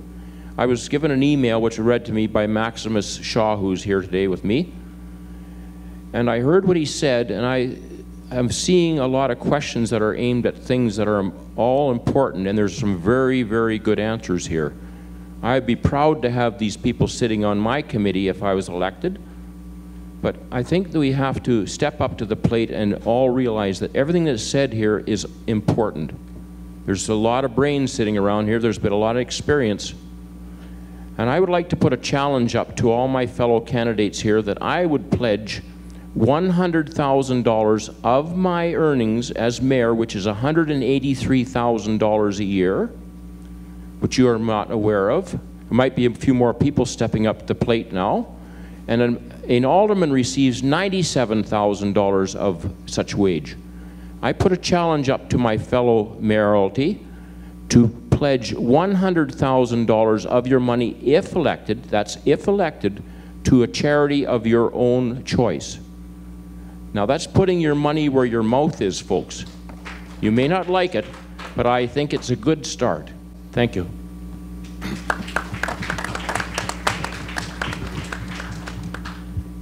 Supercalifragilisticexpialidocious. We could be here till 7 o'clock tonight listening to that platform. Our scheduled time is running short. Thanks, everybody.